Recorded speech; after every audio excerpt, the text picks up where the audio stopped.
Here on WYDC TV Big Fox, I'm your host, Frank Acom. We are broadcasting live from the Hesselson studio, and I thank you for joining us this morning. We have a lot to cover. We're going to be talking about Iran. We're going to be talking about New York State issues. A little bit later on in the 7 o'clock hour, we'll be hearing all about the upcoming fashion show at Apple Ridge, and all the proceeds go to Bompa's house. So we'll hear about that in the 7 o'clock hour. All right, let's get right to it.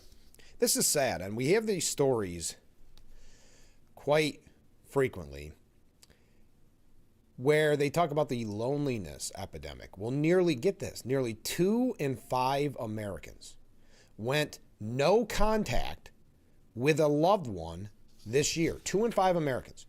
38% of Americans went no contact, no conversations, no phone calls with a friend or family member in the past year. With Generation Z, Gen Z, 60% far outpacing baby boomers at 20%. So 60% of Gen Z went a year without contacting a loved one and cutting people off altogether. Nearly 3/4 of respondents said their instinct during relationship trouble is to pull away rather than talk it through, suggesting avoidance has become the default response to a conflict. Once ties are severed, it goes without saying, 59% of those who went no contact in the past year are still not in touch with the person they cut off. Done with friends who never apologize. Done with a family member whose phone calls leave them drained. Done with the group chat that feels more like an obligation than a connection. According to a new survey released for Mental Health Awareness Month, 38% of Americans have gone no contact with a friend or family member in the past year, cutting off communications entirely rather than working through whatever it was that went wrong. Wow. Kind of a startling statistic there. I'm not sure why I started with that on a downer note. Because it's Friday, it seems like lately we've had some kind of Freaky Friday type stories. Congressman Tim Burkett says seeing, quote, pictures and videos of things that defy any reason, end quote, convinced him that aliens exist and demand that the government come clean to the American people about its knowledge of extraterrestrials. Burkett, a Republican from Tennessee, said days after President Trump said the Pentagon would release documents on unidentified aerial phenomena very, very soon, he said, these people are seeing something out there. I've seen pictures and videos of things that defy any reason that we have. And everybody says, well, it's our stuff. It's the Russians. It's the Chinese. However, he dismissed that idea. If it's the Chinese, ma'am, they would own us. If it was the Russians, they would be bogged down. They wouldn't be bogged down in Ukraine. He further pointed out that if it were human technology, specifically from the U.S. government, the government would never risk using its own people to operate the crafts. If it was ours, we would never risk our military fighting men and women in a $500 million aircraft out with these things that they're spotting. These things can hover for hours on end. They can just shoot straight up. They can do angles. He recalled a chilling conversation with a Navy admiral who described a craft detected underwater on sonar that was traveling over 200 miles an hour and was almost as big as a football field. Wow. We don't have anything of that capacity or that size. At some point, just put it out there and let the people decide. The American people can handle it. I just think our government and their arrogance, its power, it's about control and it's arrogance. It's everything that runs Washington, D.C. So we'll keep an eye open. What was it? I already forget. Was it? No, it wasn't aliens.org. It was something that they had registered a website to in the government to release these documents. But we will see. All right, now we're starting with some weird things. Now let's get to the nitty gritty. As an update, before we get into international stories, we talked about this quickly yesterday, but the SAVE Act, which probably is the one thing that most Republicans point to as a major disappointment with their own party and why there's so much anger at John Thune. And we're going to talk about anger within the Democrat Party and the infighting as well.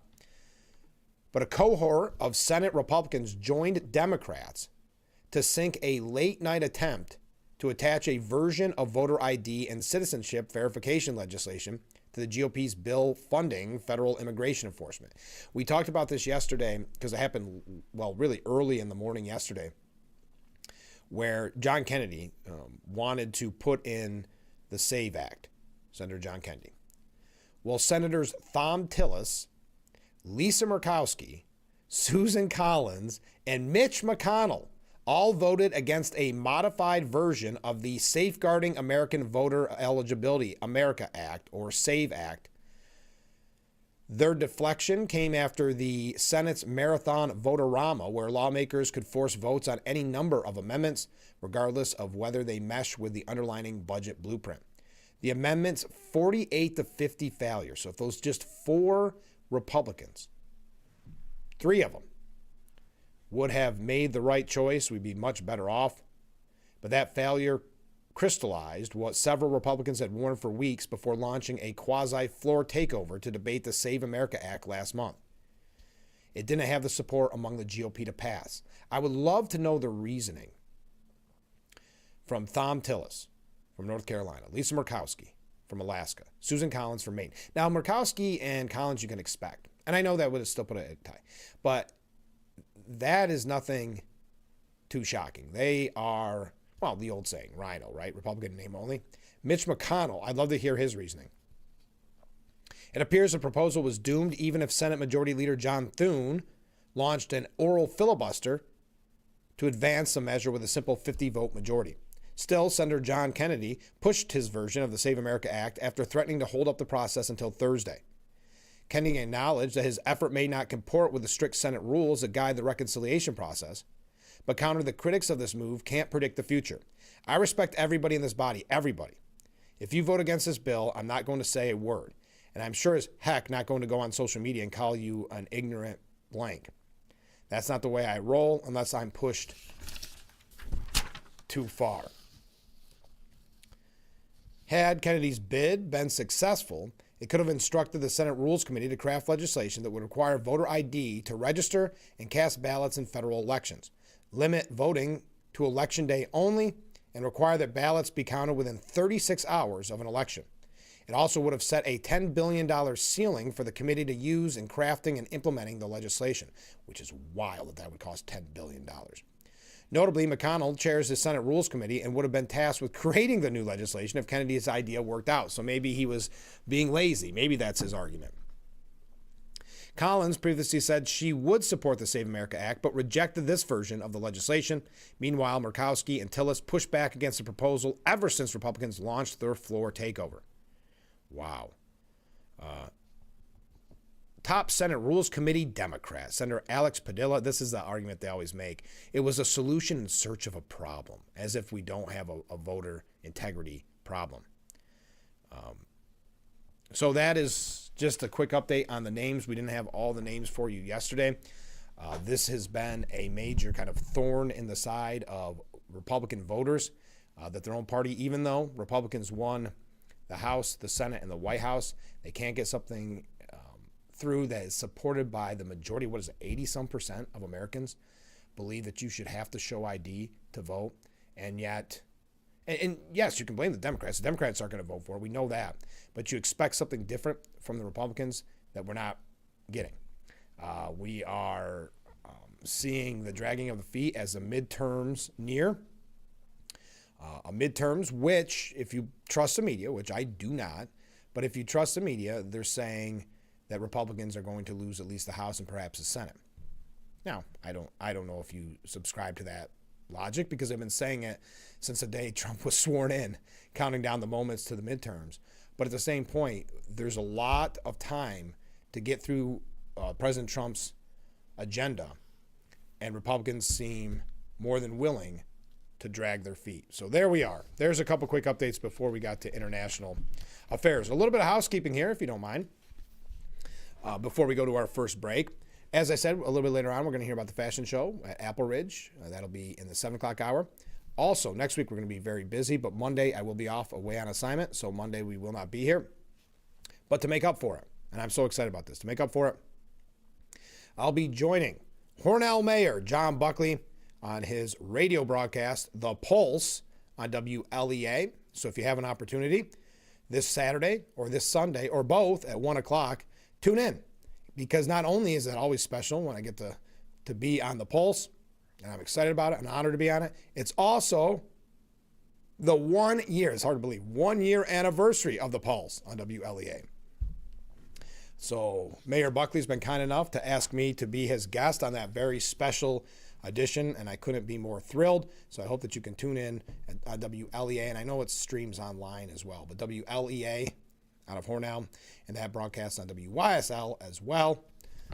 Huge listening range, just huge. So there's our housekeeping, I think that covers everything.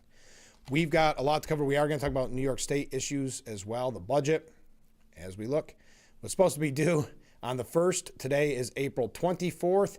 It looks as if there is no movement there. I know, what are we up to, 6 budget extenders at this point, with no real conversation and no transparency. Remember, there's 3 Democrats in a room making the budget decisions, negotiating, but these 3 Democrats cannot, the same party, in one party rule in Albany, cannot come to an agreement because you have those that want to be even farther left than Governor Hochul, especially when it comes to the climate policy changes. They do not want any kind of changes to our climate policy, even though it will cost us, well, not to mention the mass exodus that will happen because of it, but just the exorbitant costs. But again, they cannot, 3 Democrats in a room cannot come to any agreement, and also along the whole way, not transparent, not letting us know what they're discussing. And Governor Hochul has kind of a history of throwing things in at the last moment. Now, she predicted, I don't say predicted, was confident in it, May 18th. We'll have a budget by May 18th. Again, the New York State budget due April 1st. And you realize, and not that it matters because we saw how much money she and her husband made, but she is getting paid during all this. Something to keep in mind. All right, when we come back, international affairs. So stay with us. We'll be right back with Frankly Speaking after this.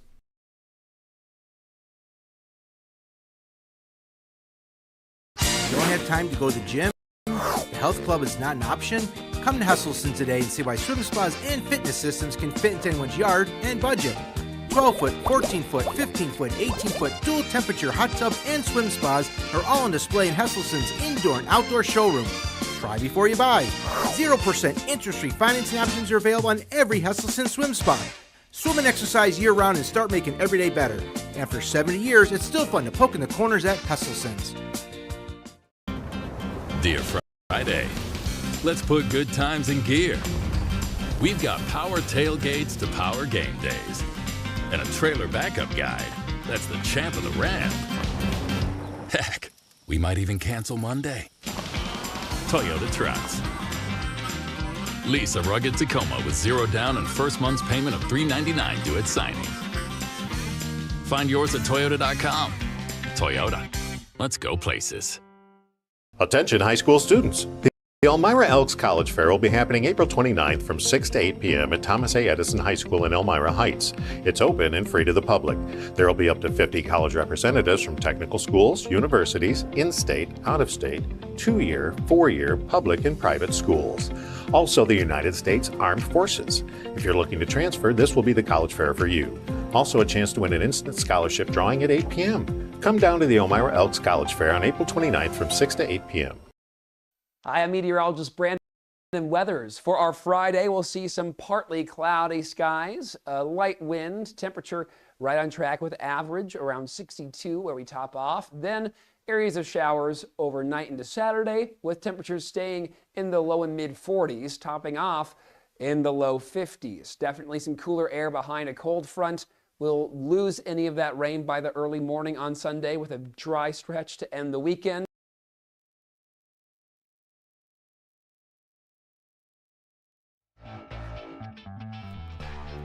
The Frankly Speaking Roof Cam, brought to you by Boss Security in Horseheads. Contact them today for all your business and home security needs. We are back, broadcasting live from the Hesselson studio.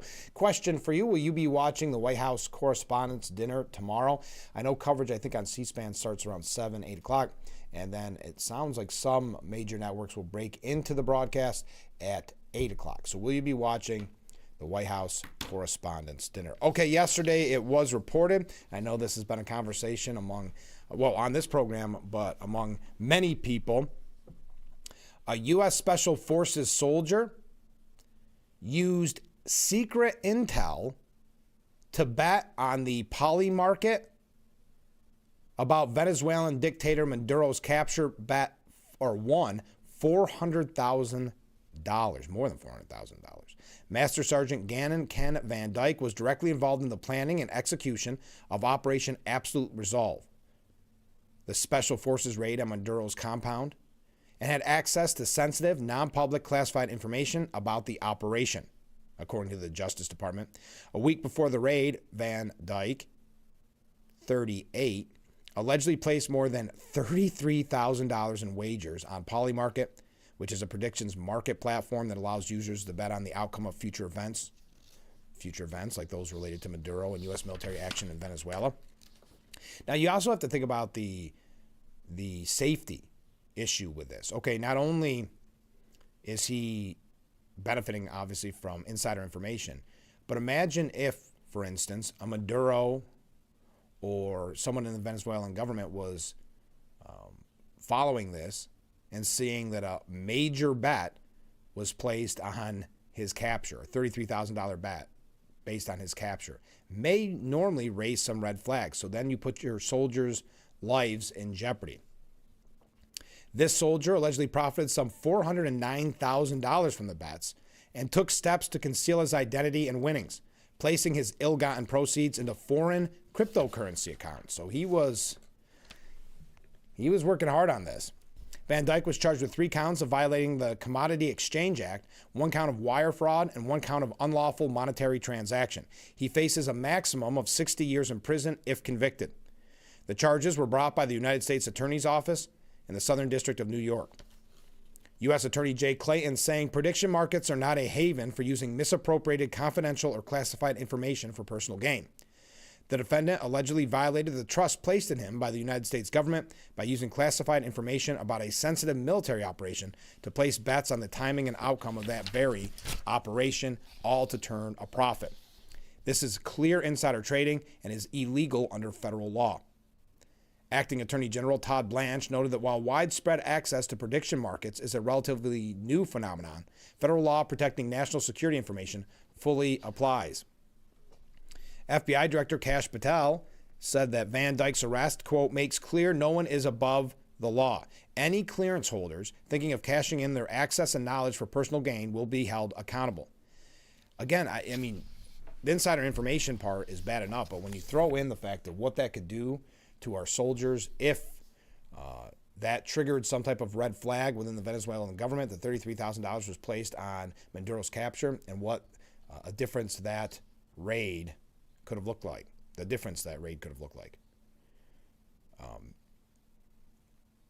The company, Polymarket, said last month we published our enhanced market integrity rules to combat insider trading.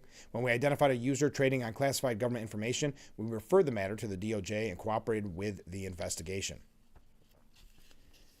Van Dyke's involvement in the planning and execution of the Maduro raid, which also captured the ousted dictator's wife, started on December 8, 2025, according to prosecutors, while he was stationed at Fort Bragg. Van Dyke had signed non-disclosure agreements related to the Western Hemisphere operation being planned at the base, promising to never divulge, publish, or reveal by writing, words, conduct, or otherwise any classified or sensitive information. Anyway, I don't want to get into the technical of how they tracked him down. But between December 27th and January 2nd, Van Dyke allegedly made around 13 bets on binary propositions related to Maduro and Venezuela, taking the yes position on, quote, U.S. forces in Venezuela by January 31st, 2026, Maduro out by January 31st, 2026, will the U.S. invade Venezuela by January 31st, and Trump invokes war powers against Venezuela by January 31st. Of the 33,000 or so in bets Van Dyke allegedly made, about 26,000 worth were placed in the morning of January 2nd. Hours before the covert pre-dawn January 3rd raid. So think again of what this could do when it comes to national security.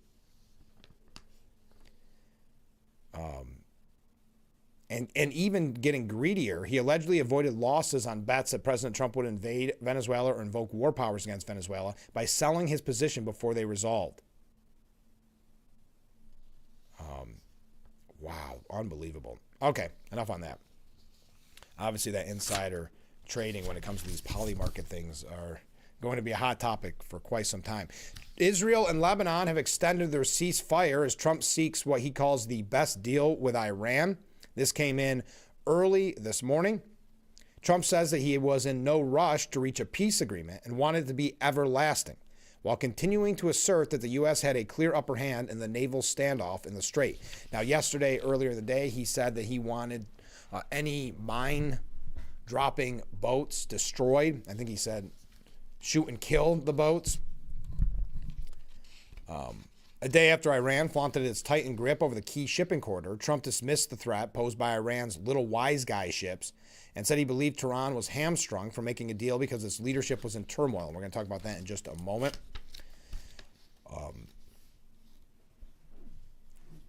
It says, we know about oil prices. I thought I had another line here from President Trump. Iran's use of a swarm of small, fast boats to seize the container ships cast doubt on Trump's suggestion that U.S. forces have disabled its naval threats and underscored Tehran's involving tactics in the Strait as it countered U.S. interception of Iran-linked oil tankers and other vessels. Iran's Supreme Leader Ayatollah Motobi Khamenei on Thursday rejected Trump's claim of disarray in the leadership, describing it as the enemy's media operation.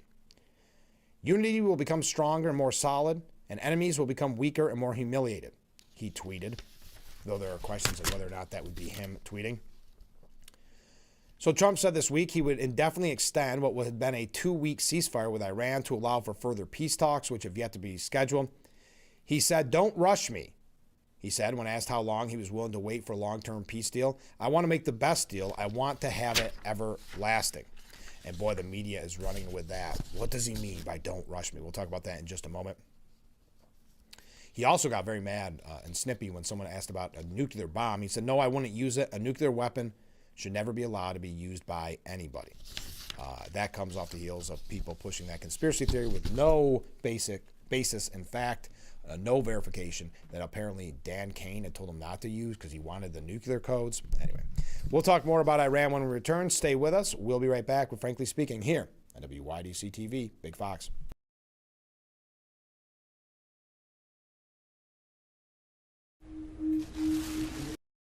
I had to pack up all my things. I had to leave my home. And I never knew where I was going next. It felt like I never even had a say. But then you came along. Change a child's story. There's a child in foster care waiting for a volunteer like you. Learn how you can help at nationalcasagal.org. The Declaration of Deals is here, and it's exploding into April at Chilson Wilcox. Drive home a Ram 1500 and save over $6,400. Plus, get 2.9% for 72 months or 4.9% for 84. And this comes with the best powertrain warranty in the business. 10 years, 100,000 miles. Or save up to $8,400 on a 2025 Jeep Grand Cherokee. But hurry, only 13 left. They all must go. As always, get the highest trade-in values. Period. These deals won't last. When they're gone, they're gone. Still dealing with moderate to severe ulcerative colitis or Crohn's disease symptoms despite treatment? Then you know there can be unpredictability. Workarounds. And avoiding. It was time to make a change. I changed. I changed too. My doctor recommended Rinvoq, a once-daily pill. I got rapid symptom relief at 2 weeks. Check.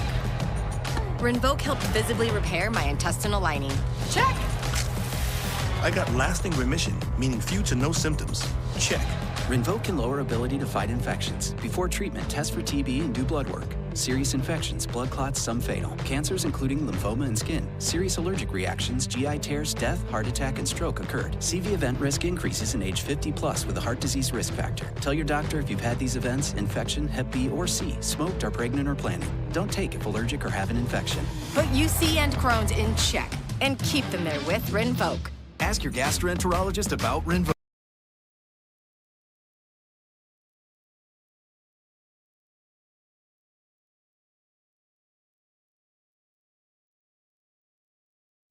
The Frankly Speaking Roof Cam, brought to you by Boss Security in Horseheads. Contact them today for all your business and home security needs. We are back, broadcasting live from the Hesselson studio.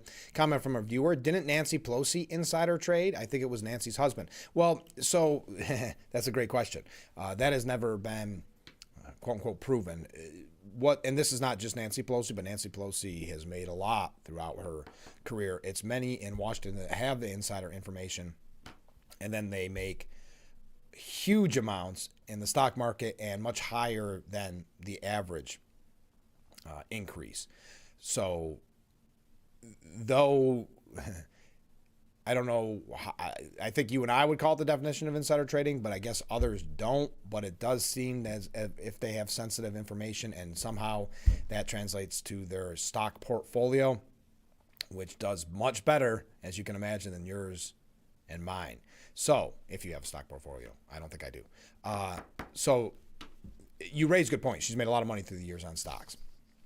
But I don't think that's why they want to get and I think Congressman Langworthy had put forth something on this too, where you would ban you from trading stocks in your time in Washington, but nothing has come from that. Okay. Trump threatened yesterday to finish it up militarily if Iran refuses to make a deal. If they don't want to make a deal, then I'll finish it up militarily with the other 25% of the targets. He also announced a ceasefire between Israel and Lebanon will be extended by 3 weeks, which had been an initial sticking point for Iran.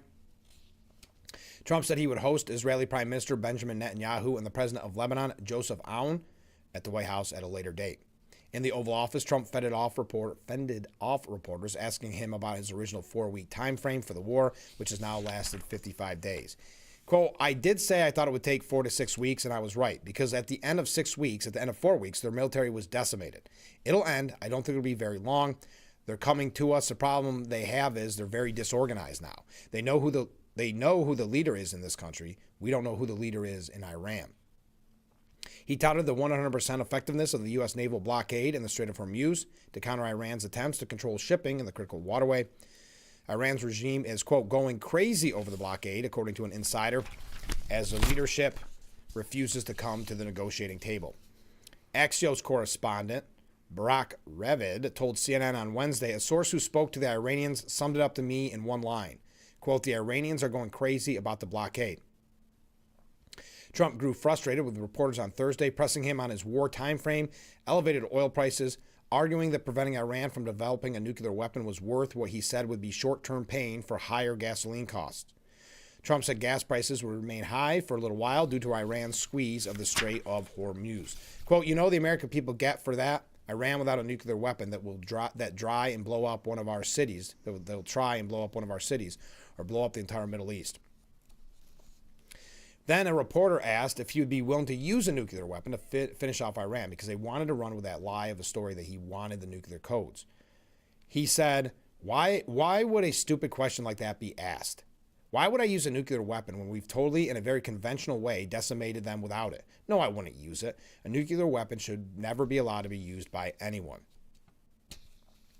Trump sought to use the media availability to reframe questions about whether he is under pressure to quickly make a deal, with 5 days remaining before the 60-day deadline for congressional approval under the War Powers Resolution of 1973, which passed after bipartisan backlash to mission creep in Vietnam. Trump said, who was under time pressure? They are. I'm not under any pressure whatsoever.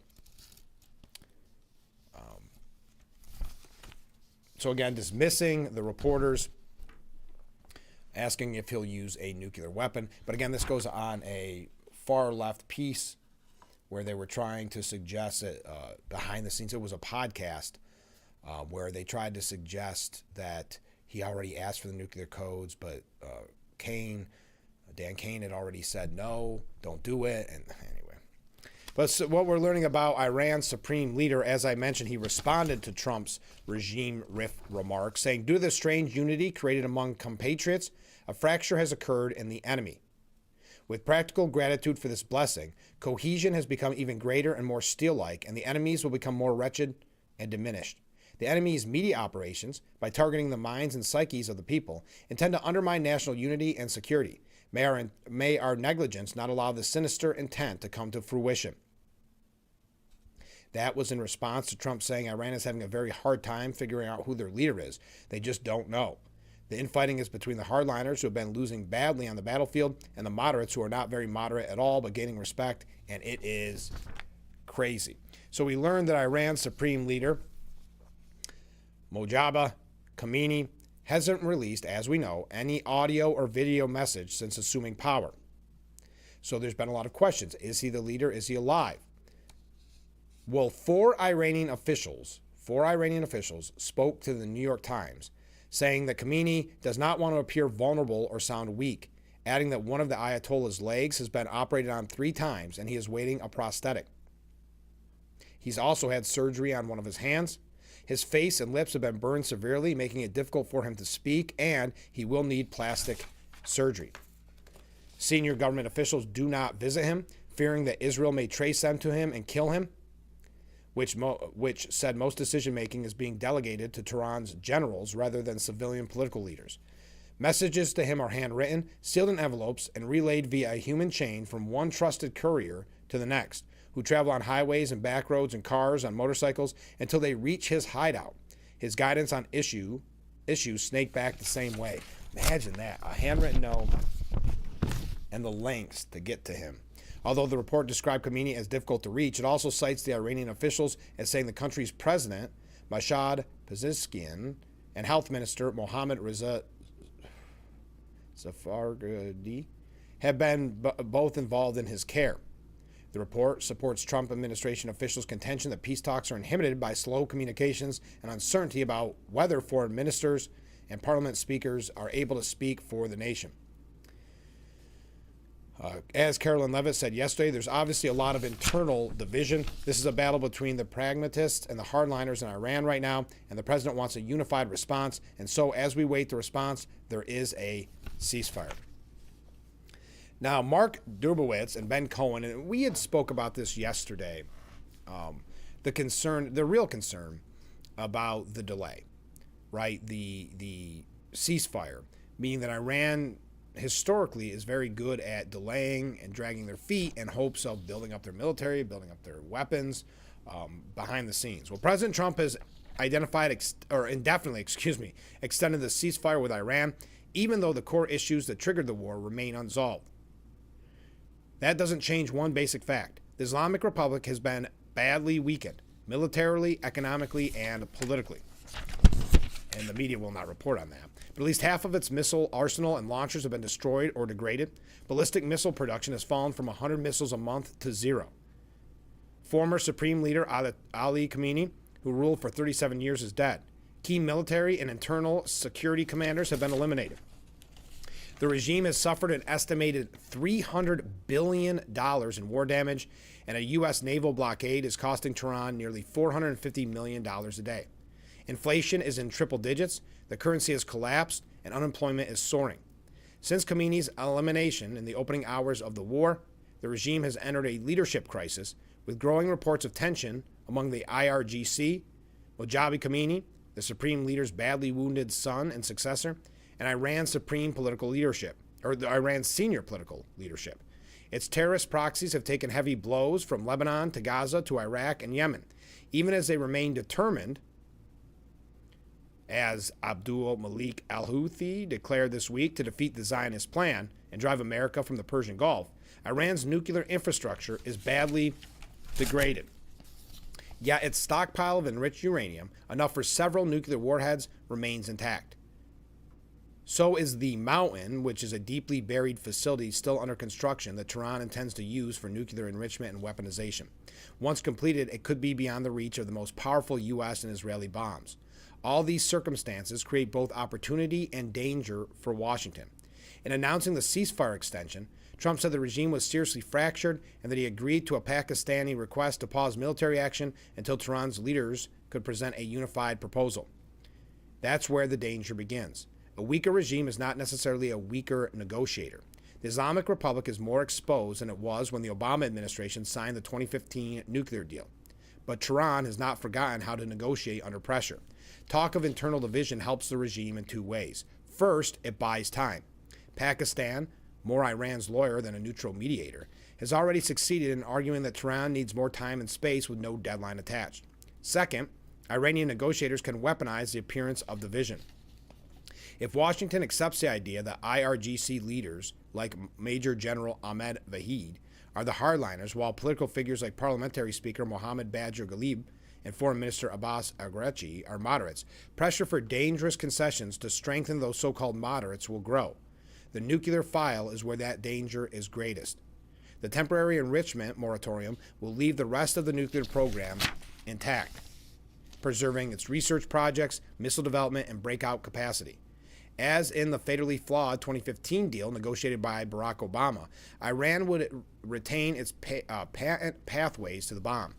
And because Washington will not want to threaten force every time a dispute emerges, Tehran could again block intrusive inspections by the International Atomic Energy Agency, which they have historically done. That's not the only danger. Even as the blockade squeezes Iran's economy, Tehran's threats to the Strait of Hormuz continue to hold the global energy market hostage. Shipping remains disrupted, oil prices are seesawing, and nearly a fifth of the world's traded energy supply remains exposed to Iranian coercion. Without constant military, economic, and diplomatic pressure, the regime will do what it has always done: preserve its core assets, wait out the West, and advance when the world looks away. If it succeeds, Iran will emerge in a far deadlier position.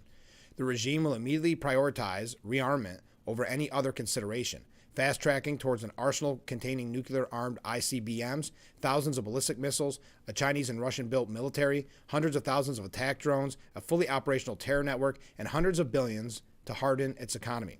At that point, reopening Hormuz may no longer be possible, and Tehran would hold a permanent chokehold over the global economy. So the United States cannot afford to abandon its current advantage. American military might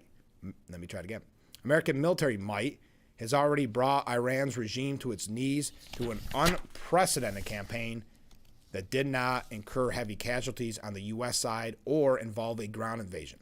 The goal was to neutralize the external threat posed by Iran. We are closer to achieving that outcome than at any time since 1979, when the regime first seized power. The task now is to prevent Iran from twisting the ceasefire from a source of pressure into a lifeline that will present an even greater threat in the months and years to come. I thought that was a very good piece. I know I ran a little bit long on that. Stay with us. Hey, there he is. Climate Fact Friday Bob, we were worried about you. Hope you had a nice vacation. We didn't hear from you. What was it, last week maybe we did? Or the week before? I can't remember. But we got a Climate Fact Friday, Bob. It's great to hear from you. We'll get, let's see. Well, Climate Fact Friday Bob comment. We'll read that. I've got two important messages to read at the top of the 7 o'clock hour. One being Climate Fact Friday Bob, and then another one that I thought was really relevant after having interviewed gubernatorial candidate Bruce Blakeman on Monday's program. That a viewer reached out and sent me a really nice message about what they're dealing with, and I want to read that to you as well. So that'll be at the top of the hour. Then a little bit later on in the 7 o'clock hour, we'll hear from Apple Ridge and Bampa's house. So stay with us.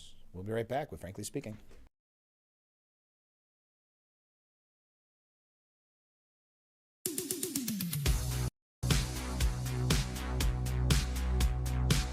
Our residents, this is something they love. They put themselves out there doing the show, walking the runway, walking the risers.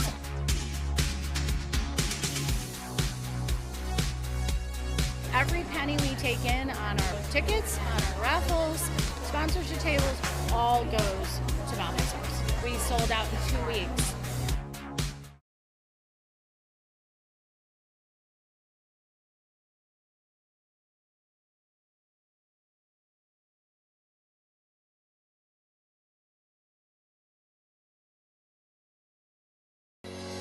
At Simmons Rockwell, you'll find brand new 2026 Chrysler Pacifica Select all-wheel drives for only $44,999 during the Declaration of Deals event going on now at Simmons Rockwell Dodge Chrysler Jeep Ram in Bath. Did you know we waste as much as 40% of all the food we produce globally? Did you also know that each year, millions of acres of wildlife habitat are plowed over, and billions of gallons of water is guzzled up to produce that food? And your wallet is taking a hit too. Americans toss out more than $382 billion worth of food per year. That's a lot of waste. But did you know that there are simple things you can do to help? And spread the word that food should never be trash. Visit us at wwf.earth/food waste.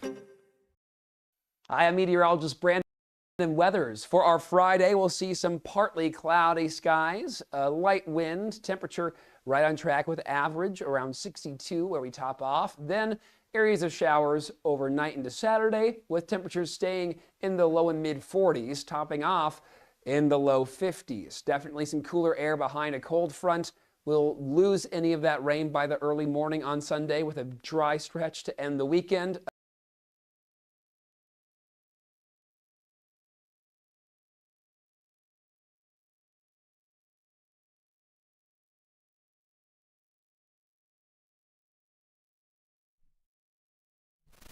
The Frankly Speaking Roof Cam, brought to you by Boss Security in Horseheads. Contact them today for all your business and home security needs. We are back, broadcasting live from the Hesselson studio here on Market Street in Corning. A couple last things on Iran. Stephen Collinson asked a question from CNN. What does Trump mean when he warns, "Don't rush me" in Iran? His problem is that neither may be listening. Who's the neither? He's trying to convince two critical audiences, Iran's leaders and the American people, that he's calling the shots in the war. Problem is, neither may be listening. The question that may decide the outcome of the showdown has therefore become which side has the political will to outlast the other. Trump understands the equation. Quote, "I have all the time in the world, but Iran doesn't." Saying, "Don't rush me," to a reporter. Every story I see, "Oh, Trump is under time pressure." I'm not. No. You know who's under time pressure? They are. It is imperative to Trump's hopes of winning the war and creating belated support for it among a skeptical U.S. public that his words are believed. But he's starting from a tough spot, considering he spent weeks making contradictory statements about his strategy that often clash with its realities. And there's a possibility that his determination to make clear he's not worried about timelines is an effort to disguise mounting pressure on the president as the conflict extends. Okay, so as I mentioned, the media is trying to, number one, convince you that this war has been going on longer than probably any other war in human history, that we have loss after loss after loss, both very much not true. And they're almost giddy, as we've been talking about. I mean, yes, we can go back to Senator Chris Murphy, who earlier in the week celebrated, went on Twitter and said, "Awesome," to a report that some ships had made it through our blockade. They are giddy. The New York Times reporter who said they don't want to see a win because it would help Trump politically. And then you continue. And again, I don't accept their premise that we're in any way, shape, or form losing. But if you take them at what they're saying, listen to this. Chris Van Hollen said he was not voting for one dime for this illegal war. He said, "You're not missing anything. They've decided just to shut up about it because they know the American people don't want to hear how much more the war is costing them. Not just in higher gas prices, but $1 billion plus a day in taxpayer money." And so all of that has seemed to quiet down. Isn't it interesting when Democrats care about spending? There wasn't these cries of how much things like the infrastructure bill and the COVID, really all that money that the Biden administration dumped into the economy, causing the high inflation. But anyway, last night in the Senate, we were up until about 4 a.m. and that we were focused on what stuffing this illegal ICE operation with tens of billions of dollars more in taxpayer money. Not talking about ending the war, not talking about bringing down prices, talking about giving this ICE operation more and more money. This is the vehicle you might have thought they would try to put some of the money for the war in, right? But they didn't. And so I'm not going to support for one dime of this illegal war that Donald Trump started. Democrat representative, to show you the celebration, which is so sickening. Trump is losing the war. Iranians are in control, says Representative Seth Moulton on CNN. President Trump is not only losing this war that he started, he's losing the peace as well. I mean, it was just weeks ago that he demanded unconditional surrender from the Iranians. Unconditional surrender. And now he's begging them to come back to the negotiating table so that he can work out some sort of deal to reopen the strait. A strait that was open before he started this war. And why does it matter? Because oil prices are going to continue to go up. Americans are going to continue to pay more at the pump as long as that strait is closed.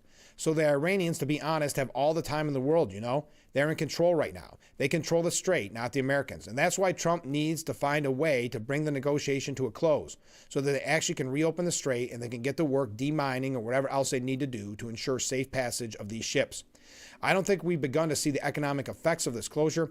There's billions of dollars of damage to Gulf oil infrastructure that not only produces oil for export, but liquefied gas, some of which comes to America, and as you said, fertilizer. They are giddy in what they're seeing as a defeat. I don't agree with that idea of these defeats that they keep pushing. They, as we mentioned yesterday, they downplay the huge victories that we have, and then they highlight with a magnifying glass these small, which there's always going to be problems in a war. So that's what we're seeing from these elected officials who, because of the midterm, think of how corrupt by politics they are. Because of the midterm, that's all they're thinking about. They don't care if America loses in Iran. As a matter of fact, they seem to be celebrating and hoping for it, as Senator Chris Murphy did, or as the New York Times reporter said, that they don't want to see a victory because it would help Trump politically. Think about that, how corrupt and disgusting they are when it comes to politics. All about the midterms. Wow. All right, we got to take a break. Stay with us. We'll be right back with Frankly Speaking after this.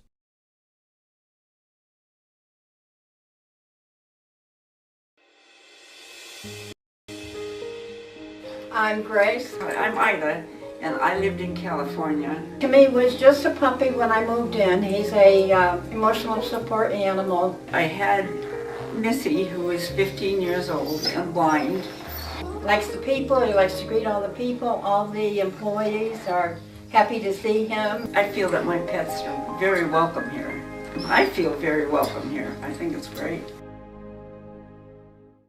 Tired of cold weather? Sunny days are closer than you think. Get ready now for fun later with a boat, camper, or RV loan from Servview Credit Union at just 5.99% APR for up to 10 years. Adventure is waiting. Apply today. Give kids time. Just 5 minutes a day. Ask them how they're feeling. And listen.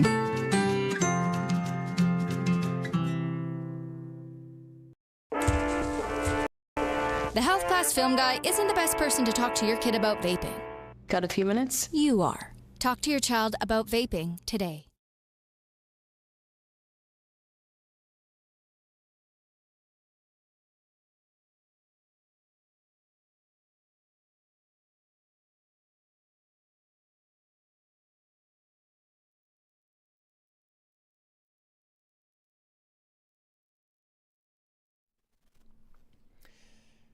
The Frankly Speaking Roof Cam, brought to you by Boss Security in Horseheads.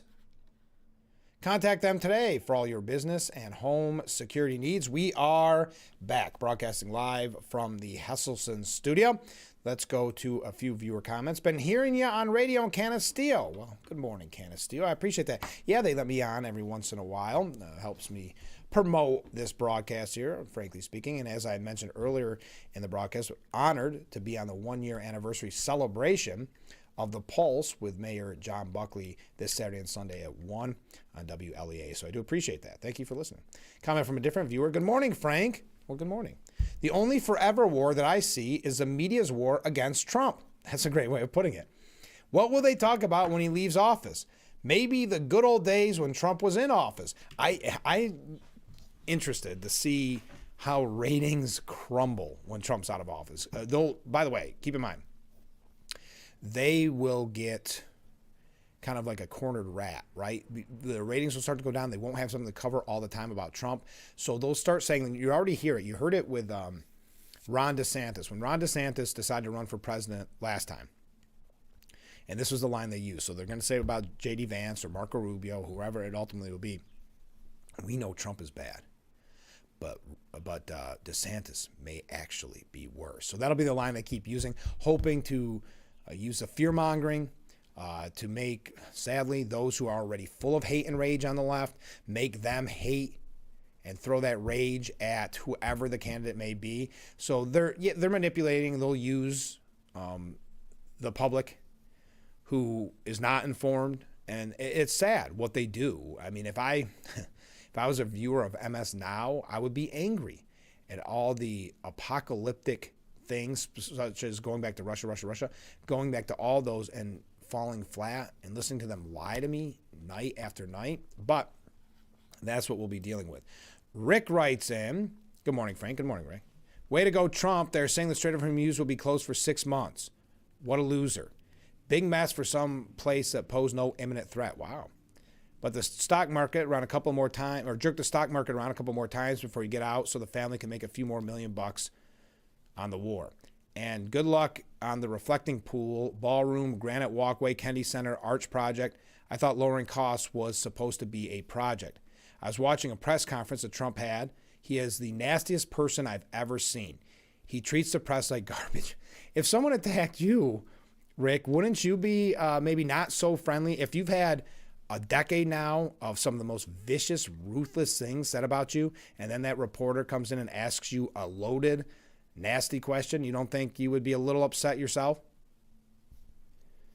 But then he goes on to say, calls them stupid and dumbest questions ever, and you're the worst, and on and on. I've wondered if he is looking in a mirror when he's talking like that week. Trump says he's under no pressure to end the war. He says he has all the time in the world. That's a long way from 4 to 6 weeks. Or was it in the first hour? You know, that was over in its first hour, his second term. A lot that we could dissect there. Don't have time. But fine. You had your say. Daryl, I see other couple comments coming in. I got to take a break. Get your last second comments in for hour number 1. At the top of the hour, I've got a really great email I was sent yesterday. And it's kind of in regards, if you will, to our interview with Bruce Blakeman and what we're dealing with as we near November for the election. I think you're going to really enjoy it. And we're also going to hear Climate Fact Friday Bob, so you never want to miss that. So stay with us. We'll be right back, getting ready to wrap up hour number 1.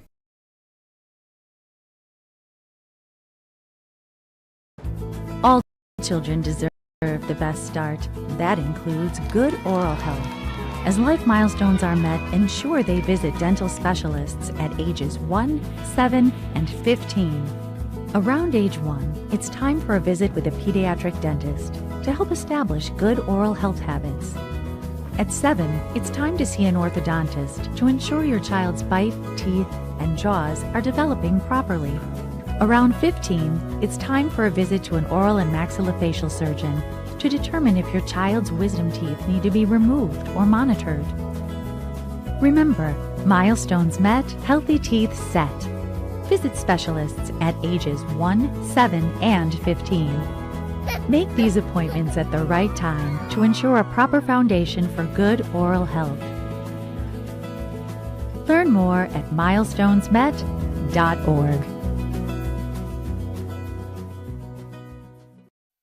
Hi, I'm meteorologist Brandon Weathers. For our Friday, we'll see some partly cloudy skies, a light wind, temperature right on track with average, around 62 where we top off. Then areas of showers overnight into Saturday, with temperatures staying in the low and mid 40s, topping off in the low 50s. Definitely some cooler air behind a cold front.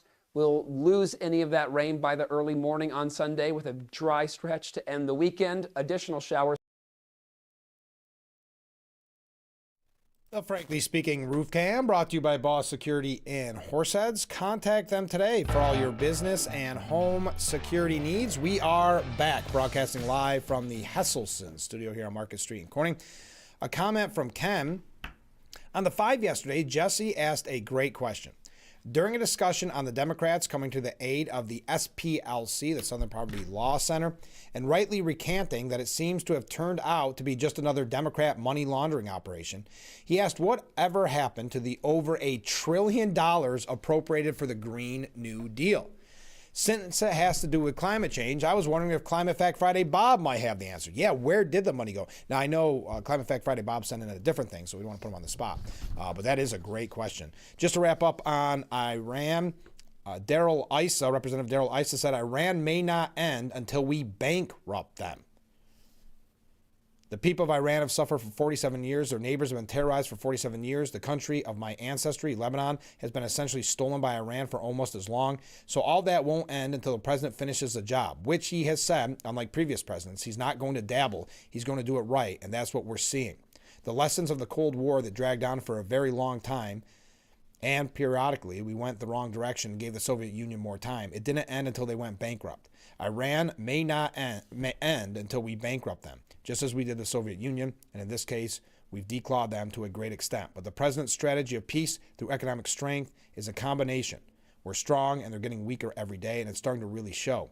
When they say they won't come back to the table without relief, that tells you don't give them the relief, go the other way, as the president is doing. And finally, and we're going to talk about New York State issues when we at the top of the hour, but like I said, I had some great quotes. But an internal Pentagon email outlines options for the United States to punish NATO allies it believes failed to support, and believes they did, fail to support the U.S. operations in the war with Iran, including suspending Spain from the alliance and reviewing U.S. positions on Britain's claim to the Falkland Islands.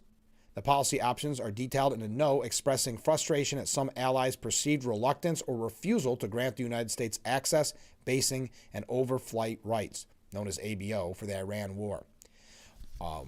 There has to be some type of punishment in this. As much money as we've spent on this, one option, which by the way, I don't like that we're starting to see more leaks or supposed leaks, but one option in the email envisions suspending difficult countries from important or prestigious positions at NATO. I think there's got to be the conversation. I don't know if it happens now or if it happens when we're done in Iran, but there has to be the conversation. All right. Our number one in the books. Don't forget, by the way, that we had our guest from Arts in Bloom on the program yesterday. That is coming up tomorrow and Sunday from 10 a.m. till 4 p.m. on Saturday, noon to 4 p.m. on Sunday. You can go to their website, artsinbloom.org, to find out more and get the map so you can do those free tours. Okay, coming up in the next hour, we're going to hear from Apple Ridge and find out all about their upcoming fashion show to benefit Bampa's House. Also, next week, we're going to be talking on Tuesday with Chris Callis about the college fair that's coming up next week. Then I'm on assignment on Monday. Tuesday, Chris Callis. Wednesday, Sheriff Jim Allard. And there are others, but I don't have my calendar open in front of me. But next week is going to be an exciting week as well, so you won't want to miss that. And if you are so inclined, tune in to the one-year anniversary celebration of Mayor John Buckley of Hornell, his radio program, The Pulse. I will be a special guest, and I'm really looking forward to it. That's Saturday at 1, Sunday at 1 on WLEA. You can find that online as well. All right, our number one is in the books. Wow, that went quickly. Fridays always go quickly. But when we return, a letter from a viewer in regards to Blakeman and a Climate Fact Friday Bob comment, and any comments that come in during this break. So stay with us. We will be right back with Frankly Speaking here on WYDC TV, Big Fox. Our number two coming right up.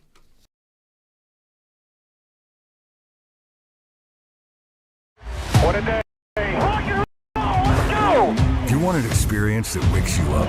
A place where you can scream to your heart's delight? Go ahead. No one will hear you anyway.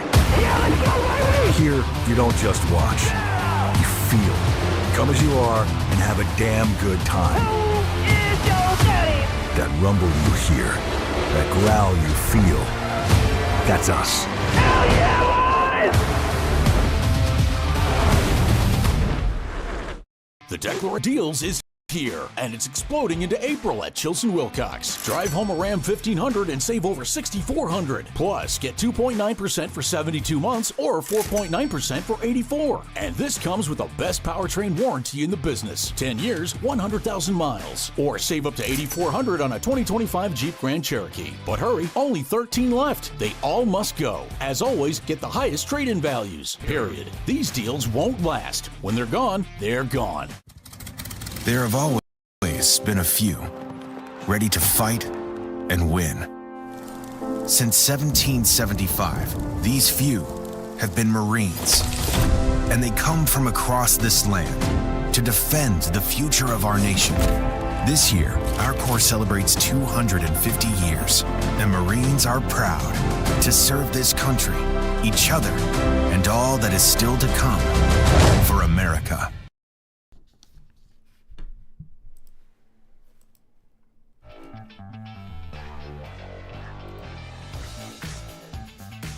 And we welcome you to hour number 2 of Frankly Speaking here on WYDC TV Big Fox. I'm your host, Frank Acom. We are broadcasting live from the Hesselson studio on Marcus Street in Corning.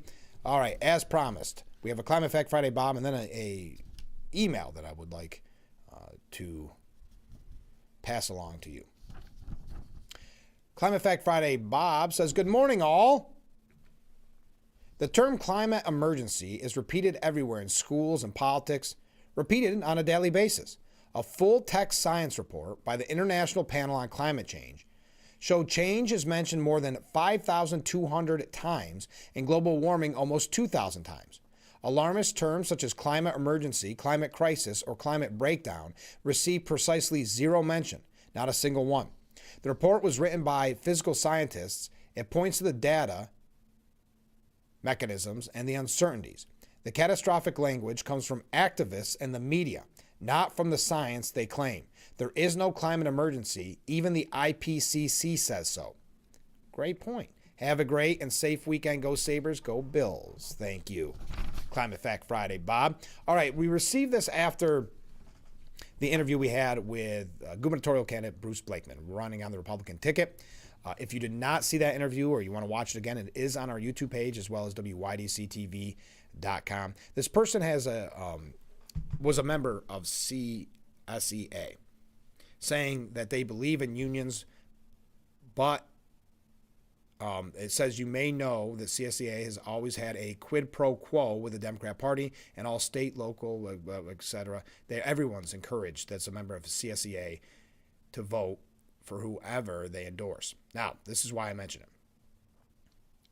And they always have a good relationship with whoever the governor is. I no longer believe in the Democrat Party. They left me. I didn't leave them when they became so radical left. I'm very hopeful that Bruce Blakeman wins this election, as Hochul has done a terrible job. She and CSEA are pushing very hard to vote for her and against Blakeman. And this is a trick as old as time for the Democrat Party. As soon as unions became such powerhouses, they're saying that Blakeman is going to take away their pensions. Now, this is, again, an old trick in the Democrat playbook and union playbook, but it's important to note.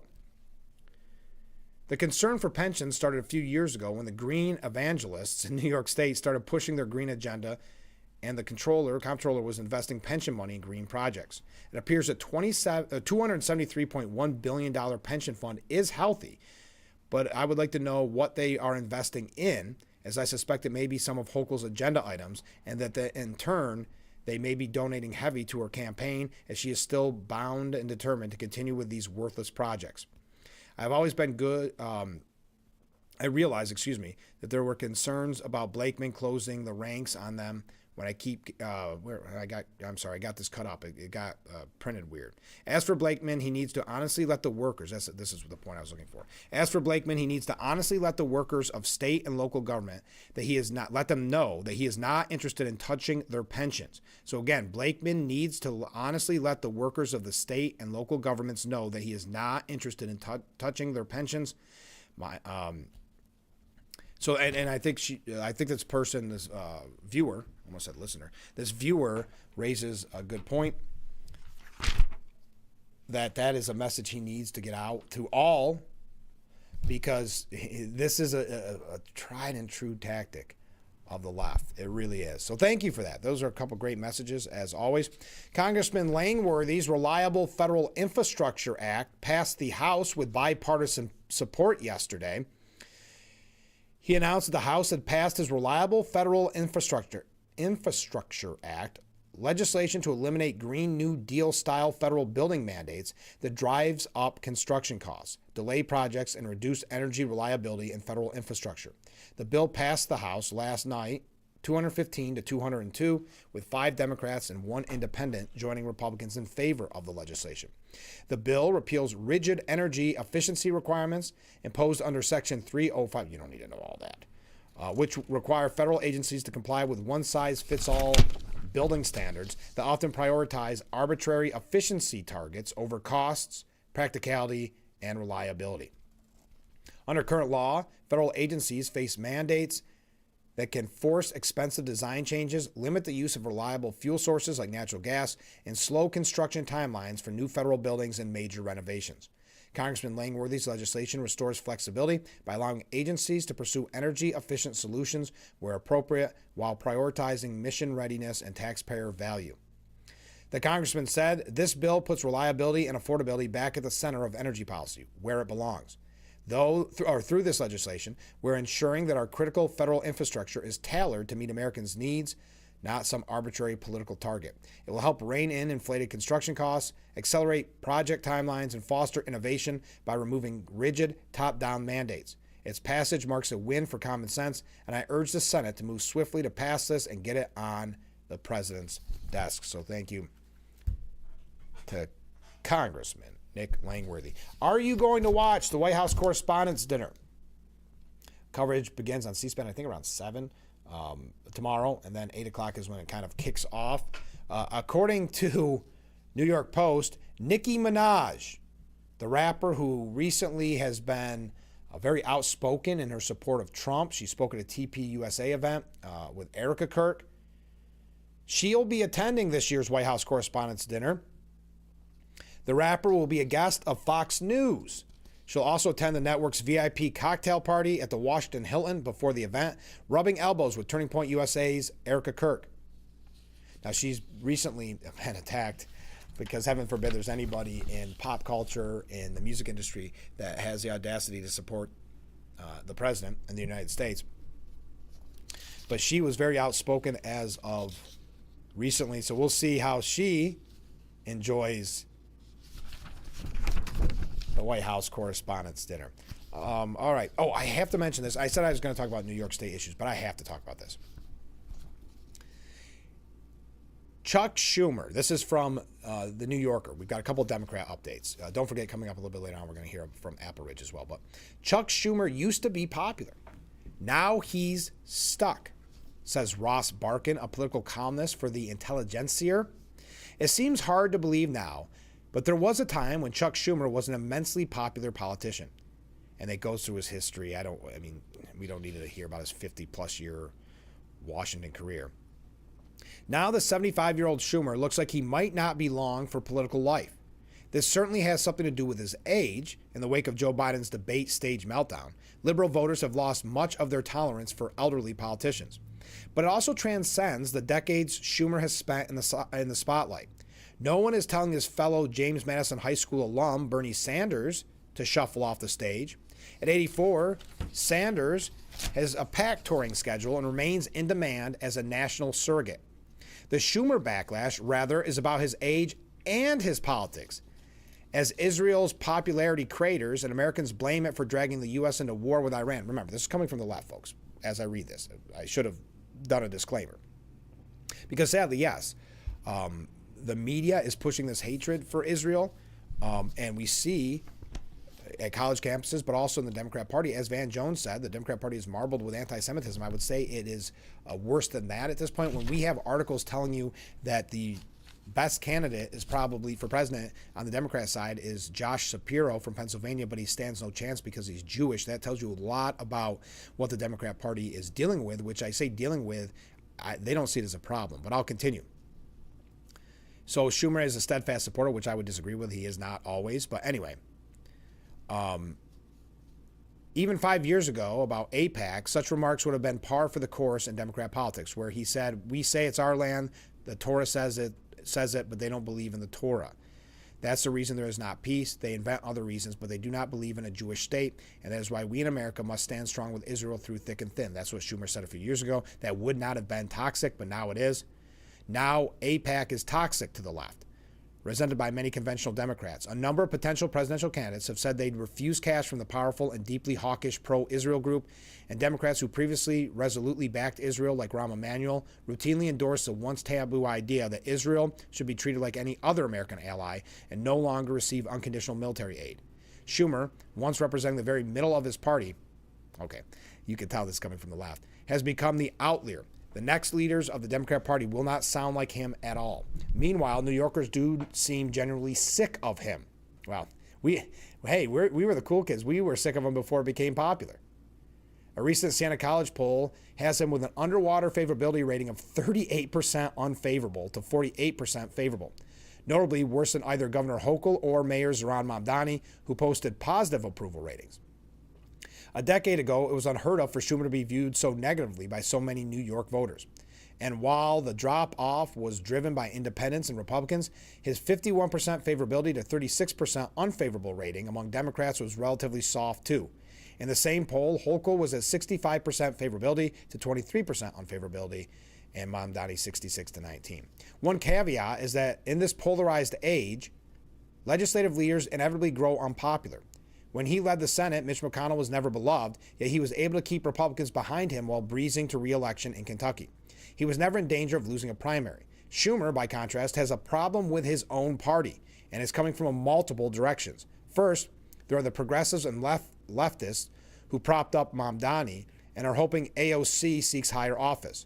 Though Schumer backed many of their priorities as a majority leader when Biden was president, they are weary of him and want someone else to occupy his Senate seat. Schumer's term is up in 2028. If AOC doesn't seek the presidency, she'll have a clear lane against Schumer from the left. And it's not hard to see Schumer being swamped by energetic turnout for her in New York City, where a bulk of the primary vote resides, and a surge among Hudson Valley progressives. More moderate Democrat voters aren't necessarily that fond of the Senate leader either. They revile Trump and believe, rightly or wrongly, that Schumer isn't doing nearly enough to combat him.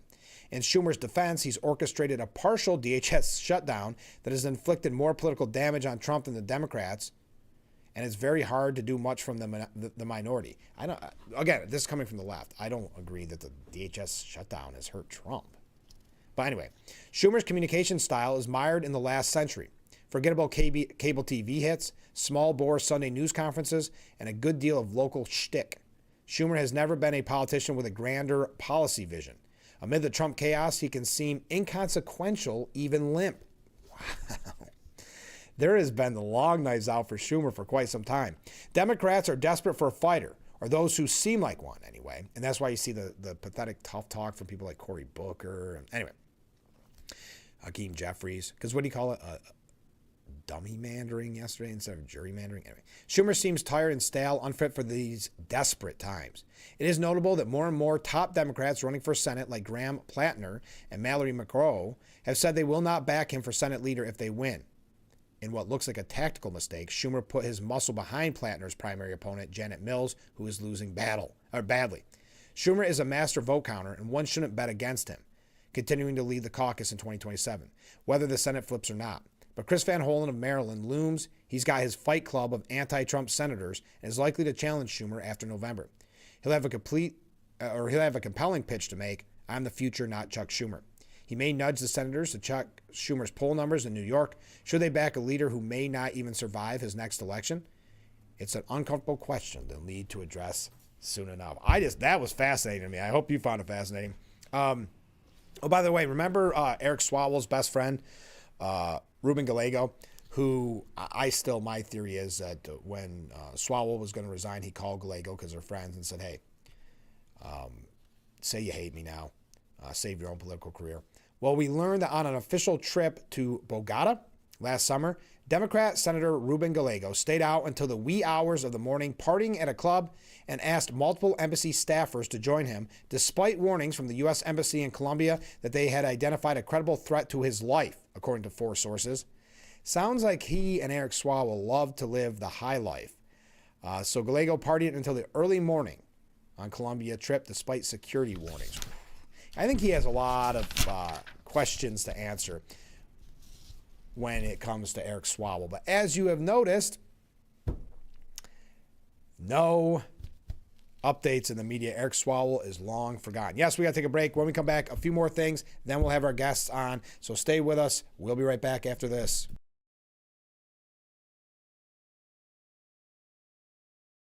Ferrari Auto Team. The best chicken wings? Ask Google. The best driving range? Ask Google. The best Jeep dealer? Ask Google. We did. Google reviews from customers rank Ferrario Jeep in Elmira the highest Jeep dealer in our area. If you don't see me, I can't save you any money. Check out the new Jeeps during our Declaration of Deals event. Visit Ferrario in Elmira or at Ferrario.com. Moderate to severe plaque psoriasis held me back, but now I'm all in with clearer skin, thanks to Skyrizi.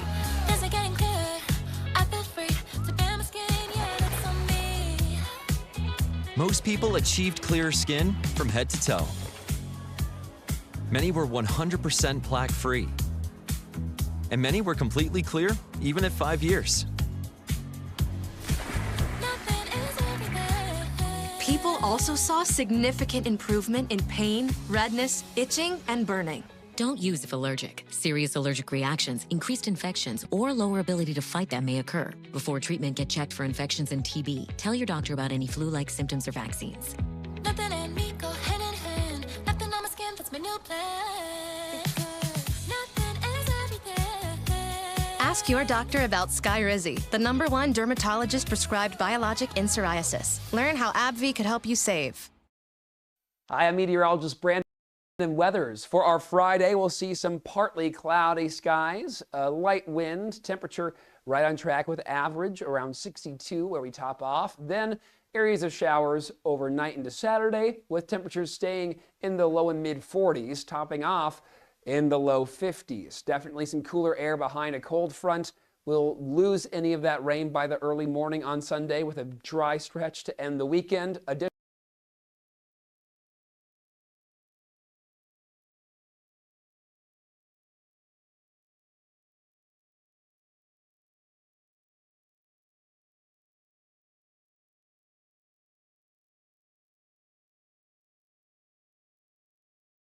Frankly Speaking Roof Cam, brought to you by Boss Security in Horseheads. Contact them today for all your business and home security needs. We are back broadcasting live from the Hesselson studio. We got some great comments coming in. Let's get right to them. Ken writes in, when Trump is out of office, the Democrats will never stop working to damage him, demean the work he accomplished, and most likely they will continue to try to take his money with lawsuits and try to put him in prison again. Above all, the Democrats want to send the message. If anyone else tries to emulate Trump, they want them to know. You see what can be done to this charismatic billionaire? We could do even worse to you. That's a great point, Ken. And also, they'll do it through not just the media. There'll be the education system. I remember even back, I guess this shows you how much of a political nerd I am, but I remember back in high school looking through our history book just to see how many pages were dedicated to Reagan and how many were dedicated to like a Bill Clinton or an FDR. Reagan received so little mention. I think the only mention was Iran-Contra that I remember. And I know that sounds like a little thing. That's a huge thing. If they could present everything as negative about Trump in the history books, just like we're seeing with the anti-Semitic protests on college campuses, they can indoctrinate the kids all the way on up from elementary school, and that's what's currently happening. And that's why we see so much anti-Semitism, so many kids coming out of college with these radical far-left ideas. I know that was a little tangent on what you said, Ken, but yes, it'll be the media, it'll be the Democrat politician. Like I said, if there's a Democrat president anytime soon, they'll tear down the ballroom, they'll do those type of things, because the left has become the party that is hate-filled but also very petty. Comment from a different viewer, Schumer needs to go. Schumer needs to go. I agree. Maybe he could finish his hamburgers. Yes, it was cheeseburgers, right? Because it was clearly a photo op to show that he was a common man, and he was grilling. I want to say it was July 4th or Memorial Day or a long weekend. He was grilling, and they showed that he was on the grill. I wish I had the picture. The burgers were clearly still raw, just thrown on the grill, and he had already put the cheese on them, so it looked like he was grilling cheeseburgers. It was pathetic. It showed you how the optics are so important in Washington. That's a great point. Great reminder. Thank you, viewer. Mark writes in, good morning, Frank. Good morning, Mark. I see a Corning Painted Post school teacher, Eric Kizit, was arrested for 2 counts of endangering the welfare of a child. This is terrible. Yes, I saw the reports I saw on the Corning Police Department arrest app. I should have actually had that popped up so I could have read the charges to you. There is not a lot of information known at this time, but what, according to the Corning Police Department, what their statement reads, not statement, what it says on their website is Eric Kizis on April 21st, Eric Kizis, 50th Painted Post, was arraigned in Corning City Court on 2 counts of endangering the welfare of a child. Mr. Kizis' arrest came at the conclusion of an investigation conducted by the Steuben County District Attorney's Office. Mr. Kizis was arraigned and released on his own recognizance and set to appear in the Corning City Court at a later date. I believe he was, a basketball coach involved with bowling. Maybe, I'm not sure if he was sports, like administrator. I'm not sure where that is, but there has not been a lot of information on what those charges are in relation to. But thank you for bringing that to our attention, Mark. I did actually need to mention that earlier, and it escaped my mind.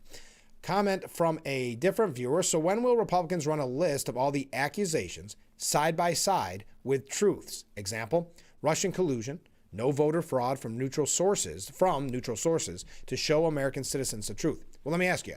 Let me say this too. They have, I don't know if it's been exactly as you described. They've talked about it ad nauseum. But where are the outlets? The megaphone goes to the left. So yes, if you tune into C-SPAN, you may actually see that exact thing this morning. But it's about getting the coverage, and the media wants to see the left succeed and the Republicans to fail. So they're not. That's why the Eric Swalwell story has gone away. That is why the Russia thing has gone away. We can go on forever on what they bury and hide or don't report, like initially the Hunter Biden laptop. So it sounds good if there was some huge megaphone, some huge platform that Republicans had that they could do that. And they do on Fox News sometimes, and that's great. But a lot of times, just like other outlets, a lot of people watching Fox News may already tend to agree with that. Not all of them may already tend to agree with it. So it's about getting that conversation out there. And if you know the avenue, let me know. Comment from a different viewer. Question for Rick, because Rick wrote in earlier. I'm curious if you think left-wing shows like The View would allow me airtime to criticize Hakeem Jeffries, Nancy Pelosi, or Chuck Schumer as graciously as Frank does. Well, that's kind of you, viewer. Rick is handy to have on here because he represents a precise, sobering view of the left's Star Trek Borg collective view of things. Yeah, kind of that mindset, or that echo chamber, or that bubble. I don't know. I haven't watched Star Trek. I apologize. But I'm assuming it's kind of that group think, right? Keep up the good work, Rick. Thank you very much for that. The kind words, too. I do appreciate that. All right. By the way, quickly, your thoughts on this before we go to our guest.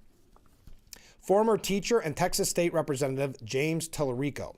He's the person who beat Jasmine Crockett, probably because Stephen Colbert apparently doesn't like a strong, independent black woman like Jasmine Crockett becoming a senator. So he worked against her by only having Tallarico on during the primary.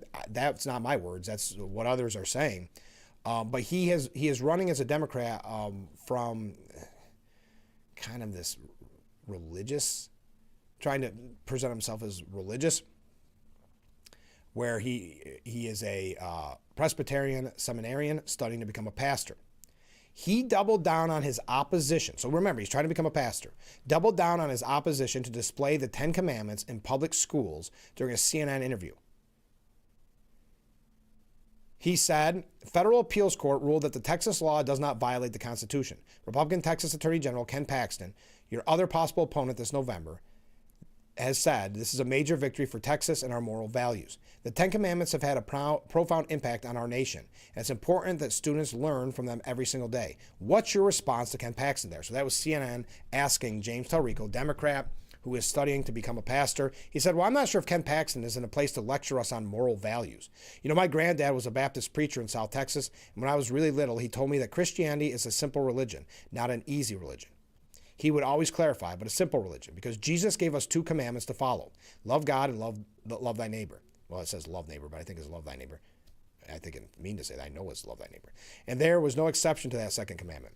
My faith teaches me to love my neighbor as myself, not just my neighbors who look like me, not just my neighbors who vote like me, not just my neighbors who pray like me. I'm called to love all my neighbors the way I love myself. That includes my Jewish, Muslim, Buddhist, Hindu, Sikh, agnostic, and atheist neighbors. I don't want anyone forcing their religion down my throats. I certainly don't want the government forcing a religion down my throat. And so why would I do that to my neighbors? In the Texas House of Representatives, I've been a vocal critic of Christian nationalism. I'm a Christian, but I know that the most dangerous form of government is theocracy, because the only thing worse than a tyrant is a tyrant who thinks they're on a mission from God. I've also been the most vocal defender of the separation of church and state. I was raised to believe that the separation in our First Amendment and the Establishment Clause and the Free Exercise Clause is a sacred boundary that doesn't just benefit the state, doesn't just benefit democracy, but it also benefits the church, because when the church gets too cozy with political power, it loses its prophetic voice. So I think this is an unconstitutional decision. I also think it's a deeply unchristian decision, because we're supposed to be loving all of our neighbors, particularly our neighbors of other faiths. A couple quick things here, but I know we got to take a break. Tell me where in the Constitution it mentions separation of church and state. That was in a letter that Thomas Jefferson sent to a friend. It's not in there. So it's amazing to me how the left always pushes that like you would think it was in the Constitution. The second thing is he believes it is unchristian to show the 10 Commandments, not the movie, to post the 10 Commandments in public schools. So there you go. We got to take a break. When we return, we're going to hear about Apple Ridge, but I want to get your thoughts on all of these topics. So feel free to comment at any time. Stay with us.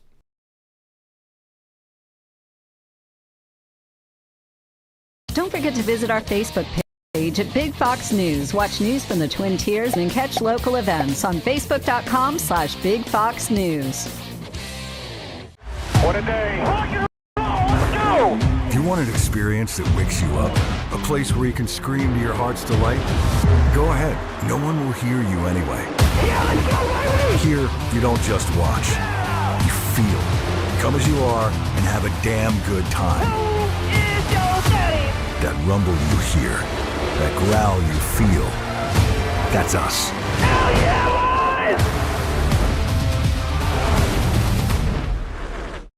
The only thing more American than apple pie and 4th of July is baseball. This year, WYDC is bringing you 25 New York Mets games free over the air this spring and summer. No fees and no subscription services. Just turn on WJKP 48.2 and grab a comfortable seat right at home to watch baseball history unfold. Make sure you don't miss a home run. And tune into WJKP 48.2 to watch the New York Mets this MLB season.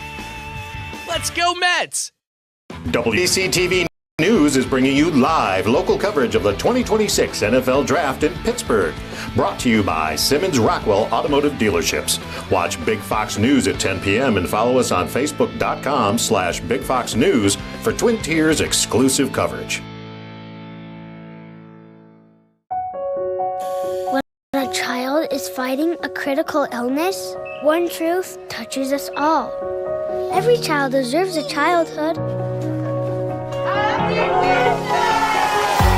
wish sparks a ripple of hope that transforms communities far and wide.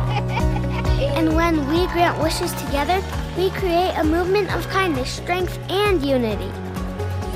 Become a wish maker today and be part of a journey.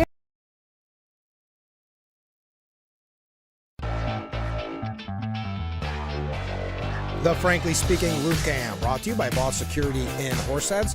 Contact them today for all your business and home security needs. Welcome back to Frankly Speaking here on WYDC TV Big Fox. I'm your host, Frank Aiken. We are broadcasting from the Hesselson studio, and in that studio, it's time to talk about Apple Ridge's spring fashion show. Thanks so much for joining us. I got tongue twisted.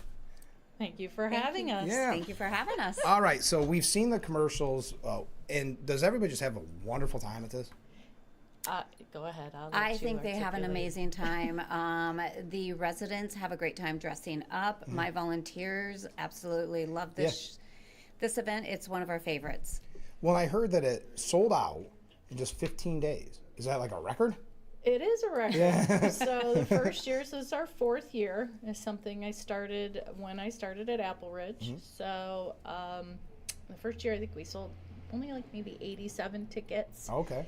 Then it ticked up to about 115, then 125. Oh, wow. And then this year, we were trying to cap it at 125, and I held back 10 tickets, and I sold 133. Wow. So, and I intentionally kind of held the last two for emergencies in case I had a resident For who really VIP.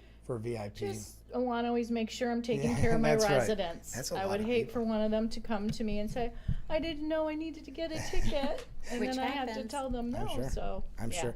Well, and just like I said, it just looks like such a fun time, and it's all going to Bampa's house. Could you tell us about that for those people that aren't aware? So Bumpus House is a nonprofit organization located here in the heart of Corning, New York.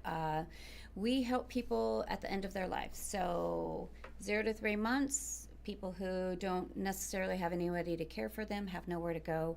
We take them in. We do not bill insurance. We do not get any federal help. So these fundraisers are extremely important for us to continue our mission. And you guys work together as a team on this? We do. Yes. Yeah. And I also saw here, and we've got to thank the sponsors. We've got to thank the people with the clothing. So let's start first with kind of your spotlight sponsors, if you don't mind. Okay, so spotlight sponsors, we have 4. That was something we added last year, was to have 4 sponsorship tables to obviously try to boost what we were able to take in for Bumpus House. So a couple of them are the same, which would be the Corning Area's Women Club, the Big Flats Area Women's Club, and then Care First, who's very involved. So Care First is our partner. In order to be at Bumpus House, you have to have Care First services. So you have to be on hospice in order to be with us. So we are partners. We work hand in hand together. And then our 4th one is Howard Hanna, the Romans. Okay. So Carl is stepping in, filling big shoes this year. He is going to be also one of our escorts for the models, which was previously done annually by Jim Hare, who has recently passed away. Jim Hare was a huge supporter of Bumpus House through Apple Ridge, this event, through our golf tournament. So Jim Hare was a big part of Bumpus House. So And he's got some big shoes to fill. That's going to be tough. I saw the does. pictures. It's going to be very difficult. It's kind of how it all started, because Jim was the one who contacted me originally about the golf tournament. You know, he was getting people involved, teams and sponsors and things. And I said, you know, I'm really looking for the right cause for my fashion show. And we got to talking about Bumpus House, and I said, ooh, you fell right into my lap where I needed you to be, because I needed something that paralleled with what we do at Apple Ridge. And some of our residents have been blessed to be serviced by Bumpus House. And you can tell there's so much support for both organizations, because you have the spotlight sponsors, you have 18 local businesses who donated raffle prizes, 26 volunteers total. Sounds like everybody just wants to be involved. Yes. Right? This is the event to be involved in. This is so much fun. And tell us about Lucky You Women's Clothing, who provide the outfits. So the Guild family also owns Famous Brands in Watkins Glen. So they opened Lucky You a few years ago, and so we just kind of went to them and said, would you want to do this? And since they really are a perfect fit, they carry sizes from extra small all the way up to 3X. So they have clothes that fits every woman. So and all ages too. So it worked out well. They're very reasonable. So it felt comfortable for my residents to go try on clothes, knowing that they could afford to buy them as part of that. So they're also offering 10% discount to any of the attendees of the show. So they'll get to use that for 30 days. Well, I'm glad you mentioned that, because that's kind of a pop-up shop, right there at the event. What else does the typical event look like? So we set up beautiful model area, and then that transitions out to where we do the fashion show. I had a couple risers made. We have professional audio come, and so they're doing some cool music. We have an opportunity for each sponsor to get up and talk about their business and their reason for being there, supporting all of us. And then we do the fashion show. Prior to that, just before we open the doors, all the lunches are preset. Okay. Desserts are preset, so there's no traffic in the dining room during the show. Then towards the end, we do raffles. So some really nice raffles are donated. Some great prizes. Like you guys Yeah. donated a beautiful gift certificate to Libs. I didn't even know. Thank you. You're welcome. I won it last year. Oh, good. It All was right. great. Yeah. So we get a couple bags from the Hilfigers. They donated again this year. So, and one of our models is a Hilfiger. So we will be having loads of fun. It is a riot. The residents love it. All the people who come, the models, the volunteers, they just, it's a big energy day. How many models would you say you had? We're at 11. Oh, okay. So we're looking at about 30 outfits. So there's going to be quite a fashion show. I extended it by half an hour this year. Okay. So we could really pack some more viewing in and just have more fun.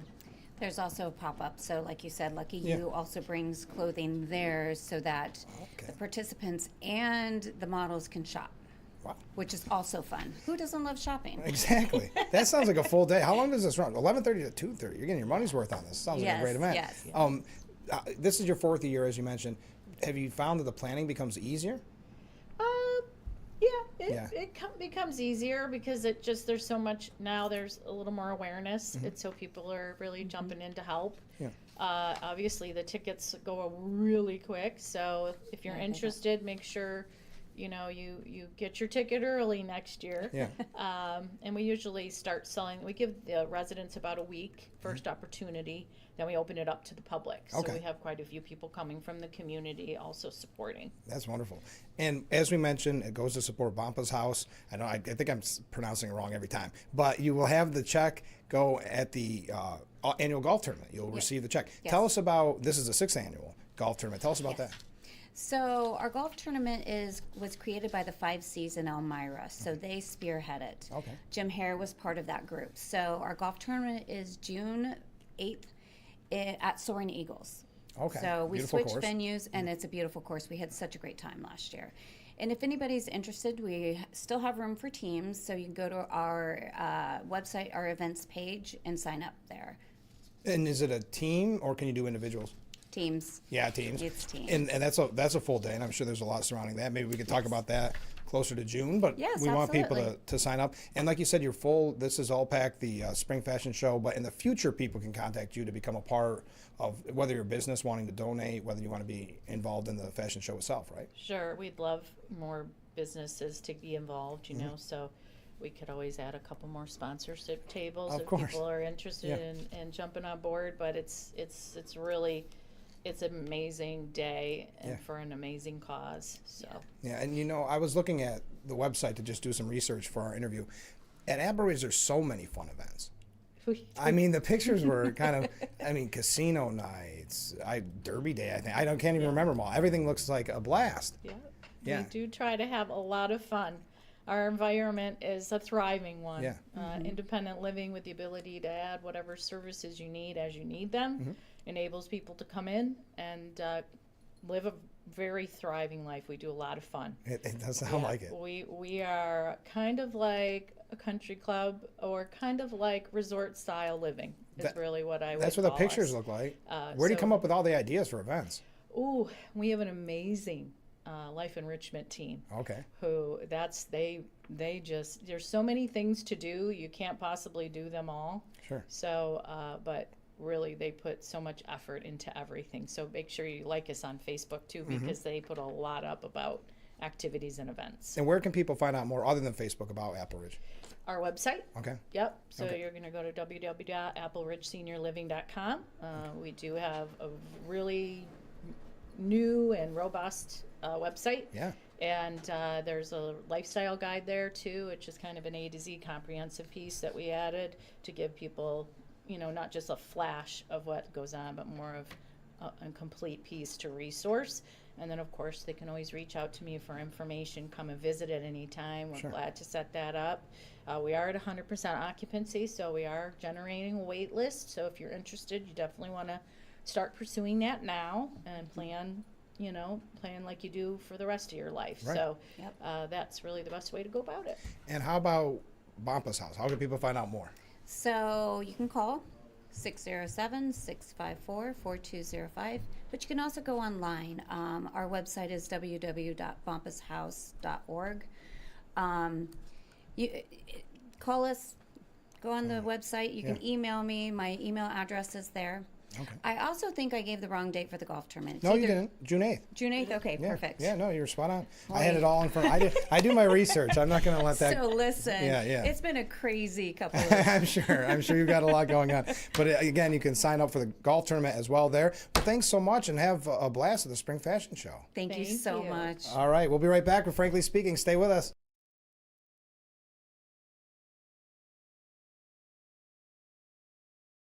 What better way to start or end every day than relaxing in your very own Hesselson's hot tub? Massage therapy, relaxation, stress reliever, pain management, soothing muscles, or just spending time with a loved one. Hot water therapy really does make every day better. Hesselson's has been a part of this great community for over 70 years, still being locally owned and operated. So make the drive to Hesselson's and start making your path to a better life today. And after 70 years, it's still fun to poke in the corners at Hesselson's. Insurance companies don't make money by paying claims. They make money by denying them. They hire doctors to say you're not that hurt. They bring in lawyers to chip away at your case. They stall, they argue, they cut corners, because every dollar they save is another dollar of profit. At WYDC Injury Law, we know their tactics, and we fight back with facts and evidence. If you've been injured in New York or Pennsylvania, call 607-500-HURT. Don't let the insurance companies control your story. The Declar Deals is here, and it's exploding into April at Chilson Wilcox. Drive home a Ram 1500 and save over $6,400. Plus, get 2.9% for 72 months or 4.9% for 84. And this comes with the best powertrain warranty in the business. 10 years, 100,000 miles. Or save up to $8,400 on a 2025 Jeep Grand Cherokee. But hurry, only 13 left. They all must go. As always, get the highest trade-in values. Period. These deals won't last. When they're gone, they're gone.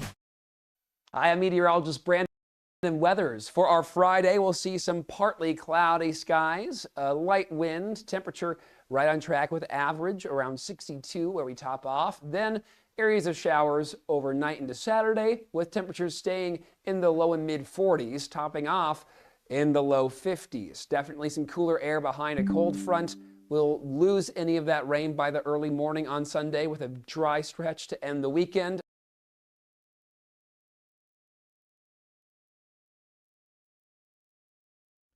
The Frankly Speaking Roof Cam. Brought to you by Boss Security in Horseheads. Contact them today for all your business and home security needs. We are back broadcasting live from the Hesselson studio here on Marcus Street in Corning. I know someone had mentioned, I think it was Ken mentioned, Southern Poverty Law Center. The high-profile donors like George Clooney, George Soros have stayed silent amid allegations that the nonprofit funneled more than $3 million to hate groups it was claiming to fight. The SPLC was charged with wire fraud, bank fraud, and money laundering on Wednesday for allegedly bankrolling at least 8 leaders and members of extremist groups, all behind the backs of their deep-pocketed benefactors. Now, a prominent civil rights activist, Bob Woodson, 89 years old, who faced jail time for his advocacy in the Jim Crow South, condemned the SPLC and admitted he wasn't surprised at all that the nonprofit allegedly funneled more than $3 million to field sources. Quote, "This is just a more obvious expression of the contradiction of people who say they are fighting for civil rights, and as a consequence, they are corrupt. This is just the tip of the iceberg. These are people who are supposed to be fighting for civil rights. They ask which problems are fundable, not which ones are solvable. So you get that kind of corruption that you are witnessing." What a powerful statement there. They ask which problems are fundable, not which ones are solvable. So you get the kind of corruption that we are witnessing. I thought that was great. Now we'll see whether or not, or what will become of this. As David Marcus says, the law comes for Southern Poverty Law Center's ideological vigilantes. It is time for the SPLC and all of its malicious smears to take their place in the dustbin of history, and for Americans of goodwill to have free conversations without facing punishment from a fake civil rights organization. And honestly, it really does show just how far our nation has come in conquering bigotry. Yes, that they had to fabricate it. That is an amazing testament to how much we have done to combat bigotry. That they had to fabricate it or help push the exact extremists that they claim to be fighting. Now, I know I got some New York State issues. Trust me. On CNN's News Central, Virginia Attorney General Jay Jones responded to questions on whether language in the state's redistricting measure was misleading by stating that, quote, there was a vigorous campaign.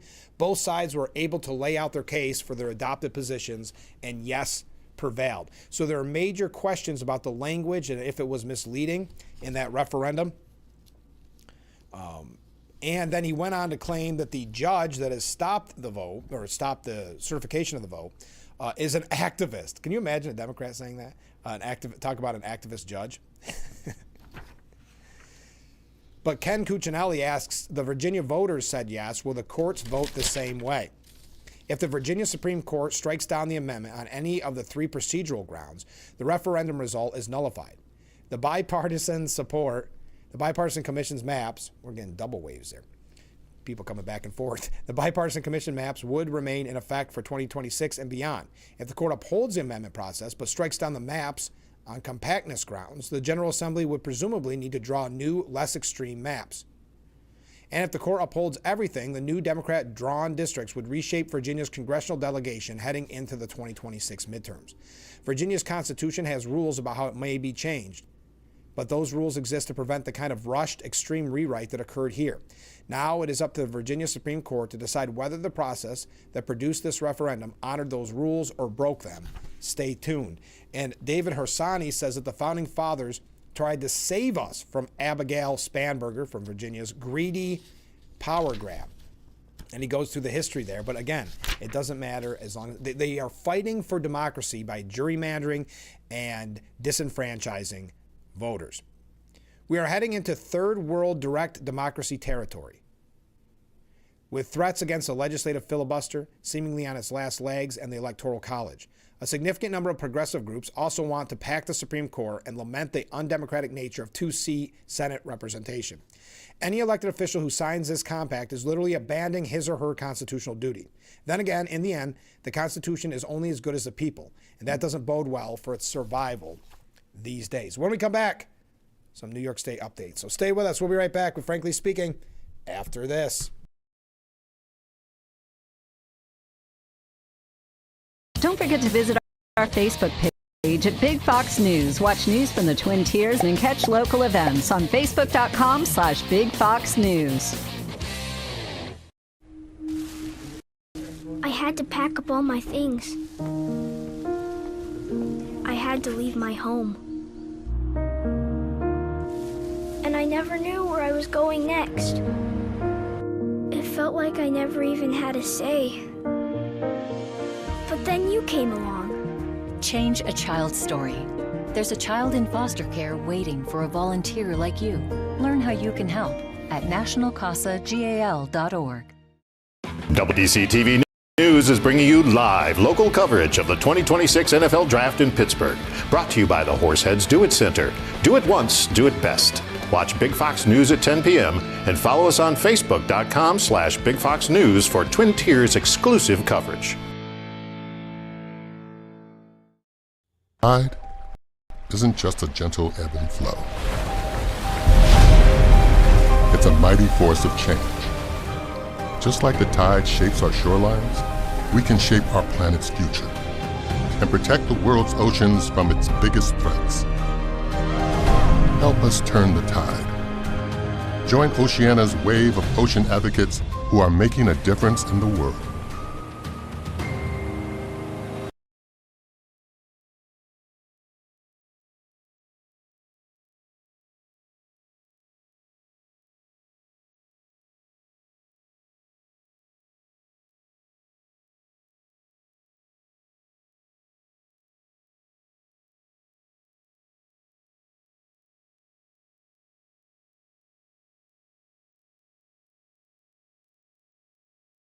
The Frankly Speaking new roof cam, brought to you by Boss Security and Horseheads. Contact them today for all your business and home security needs. We are back broadcasting live from the Hesselson studio. We've been talking about EV buses and the mandate. Hoping of having 2 electric school buses in service this school year are dimming in Canandaigua. Last May, city school district voters approved a proposition, get this, to spend $940,315 to purchase 2 zero-emission buses, the first non-fossil fuel-powered bus in the district and Finger Lakes area. The vote was 833 to 567. The superintendent of schools, Jamie Farr, hey, wasn't that Klinger's name on MASH, Jamie Farr? I think they're not the same person. We'll assume not the same person. We did receive the 2 electric buses about 4 weeks ago, but one of them wouldn't hold a charge and the other had a component freeze and break. So without driving them even once, they have both been shipped back to the manufacturer after being in our possession for less than 2 weeks. Great start to the electric bus mandate. 2 electric buses. One wouldn't hold a charge. The other had a component freeze and break. Well, Canandaigua gets cold. All of upstate and New York State gets cold. What does this does not bode well, as they said, for the future. It's disappointing for sure. They were full-size buses, and our charging station is located at our operations center. We are hoping we will take delivery of either new buses or repaired buses before the school year is out, but we have no estimated time of arrival at this time. I would hope they're new buses and not repaired buses. If you just spent almost $1 million and the buses didn't even last 2 weeks, that's a bad sign. The proposition called for using $300,000 from the Transportation Vehicle Reserve Fund and borrowing the remaining $640,315. Bad sign. Now, Albany leaders, they say, it was a misleading headline. It said, Albany leaders get the budget done. And you think, but there's a comma in there. But you think, oh, they did? More than 3 weeks after the state's budget due date came and went, Hochul and state legislative leaders still haven't reached an agreement. State lawmakers passed a 6th budget extender, and that goes until Monday. Late budgets are unfortunately nothing new, as we know, but what this opinion piece says, Hochul's efforts to allow for a so-called pied-à-terre tax on some New York City second homes worth $5 million or more was quickly twisted by some lawmakers who suggested a wide expansion outside the city, including on Long Island. Officials say Hochul isn't contemplating such a move. That's good. The economic ripple effect could be devastating here. Such springtime political drama is nothing new, but it's time for the 3 people in the room. Remember, all Democrats, all of the same party. Hochul, Assembly Speaker Carl Hastie, and Senate Majority Leader Andrea Stewart Cousins to come out of the room with a budget, or at least let us know where the budget process is. We've got a couple last-second things. I know that they had more protesters. We brought up the protesters the other day. Well, protesters were arrested after occupying the lobby of Governor Hochul's Midtown office. More than a dozen protesters were taken into custody after activists stormed the lobby. Demonstrators demanded the governor tax the rich. Wow. Let me tell you. That's passion for taxing the rich. All right, for taking such a passion for taxing people more. What an interesting cause to take up. But we got to take a short break. Stay with us, and then we're going to wrap up today's edition of Frankly Speaking after this.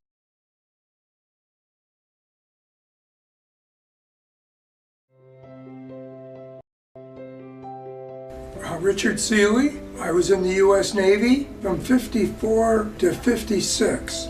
Jim Morgan, U.S. Navy Air, 1952 to 1956. I really appreciate the luncheons, mainly because you get the chance to talk to these guys and see their experiences. And you get, people looking out for you. Because if you don't show up for dinner, they want to know why. Hi, this is Tom Witzel, owner of Hesselson's in Amara Heights. At Hesselson's, we care about your well-being and overall health, whether it's relieving stress, muscle recovery, increasing circulation, or just revitalizing the body. Hesselson's now has 2 complete line of infrared and traditional rock saunas in our new and expanded showroom. Come in today and see why owning a sauna is the start of your new healthy lifestyle. Hesselson's is still locally and family owned and operated in Amara Heights. After 70 years, it's still fun to poke in the corners at Hesselson's. Hi, I'm meteorologist Brandon Weathers. For our Friday, we'll see some partly cloudy skies, a light wind, temperature right on track with average, around 62 where we top off. Then Areas of showers overnight into Saturday, with temperatures staying in the low and mid 40s, topping off in the low 50s. Definitely some cooler air behind a cold front. We'll lose any of that rain by the early morning on Sunday with a dry stretch to end the weekend. Additional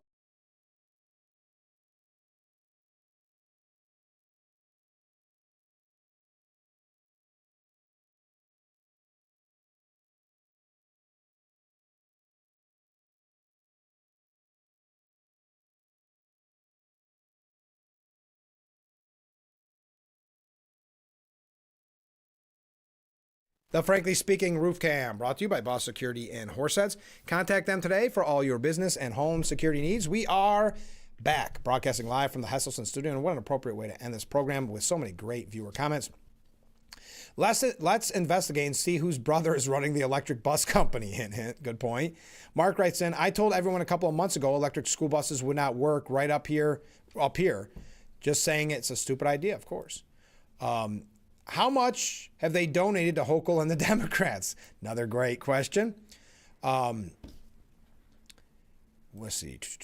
So you're telling me that the wheels on the bus don't go round and round. What a waste of a good kid's song. I like that. Very, very good point. And Ken writes in, how about a yearly 10% tax on every Democrat politician and their investment accounts? I like that. That's taxing the wealthy. I like your idea, Ken. Coming from the New York Post, upstate New York is fuming as cash-hungry New York City gets Hochul bailout and gobbles up the state budget talks. As our own cities and towns starve for funding, cannot create their budget. Some state lawmakers have even tried to emulate Mayor Mamdani, whose high-profile demands to help close a $5.4 billion budget shortfall in New York City have extracted concessions from Governor Hochul. Democrat Paul Feener, longtime town of Greenburgh supervisor in Westchester, said he understands the attention heaped on the Big Apple to a point. At the same time, we're concerned about issues in the suburbs.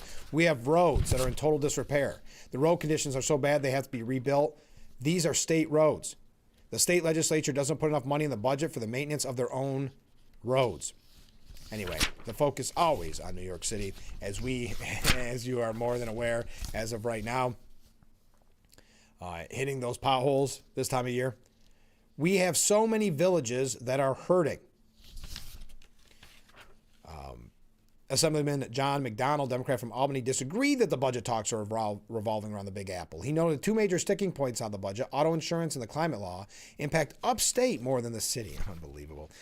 New York City universities have restricted their commencement speeches after students criticized Israel. They have undergone a post-October 7th overhaul, and some students say their free speech rights are being suppressed. Never mind the free speech rights that they were suppressing of the Jewish students with the attacks and the intimidation. I guess that's a little different. Also, speaking of New York City, Ken Griffin from Citadel, billionaire, he was appalled after Mayor Mamdani spotlighted his, meaning Ken Griffin's, Manhattan penthouse in a viral video announcing a new pied-à-terre tax. And the hedge fund titan signaled because of that video, he may yank a $6 billion development project in the city. Wow. So Mayor Mamdani is basically taking a victory lap that he talked Hochul into basically a tax on the wealthy with that second home tax. And Ken Griffin, and he specifically calls out hedge fund CEO Ken Griffin. And so Ken Griffin said, yeah, maybe I'm not interested anymore in that $6 billion development project in the city. All right, that does it for today's edition of Frankly Speaking. Thank you to all the comments. Thank you for what was a blast of a show, a fun show. Don't forget, on assignment on Monday, but we'll be back Tuesday with Chris Callis as our guest. You can catch me on the Pulse on WLEA on Saturday at 1 and Sunday at 1. I am the guest, not a special guest. I'm the guest for the 1-year anniversary edition of The Pulse with Mayor John Buckley. I can't wait to talk to Hornell Mayor. Can't wait to talk to him about how he's dealing with budgets, as we know nothing from New York State's budget. We'll see if he can do extenders. We know the answer, he can't. All right, thank you, folks. Thanks for joining us. We'll be back next week. Oh, by the way, remember, there's 50,000 buses in New York State. Multiply that times about $350,000 per bus. Thank you. On that note, have a great weekend, everyone. Stay safe. We'll see you on Tuesday. And tune in Monday. It's a great rerun. We'll be back on Tuesday. I look forward to it then.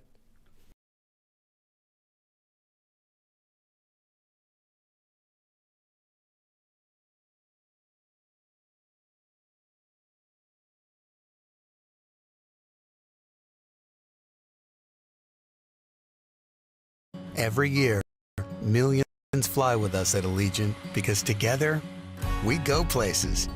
We see old friends and try new things. We laugh. We really like to laugh. And reconnect. We remember. And we wander, which leads to wonder. From how we go to where we go to what we do when we get there, we go further together.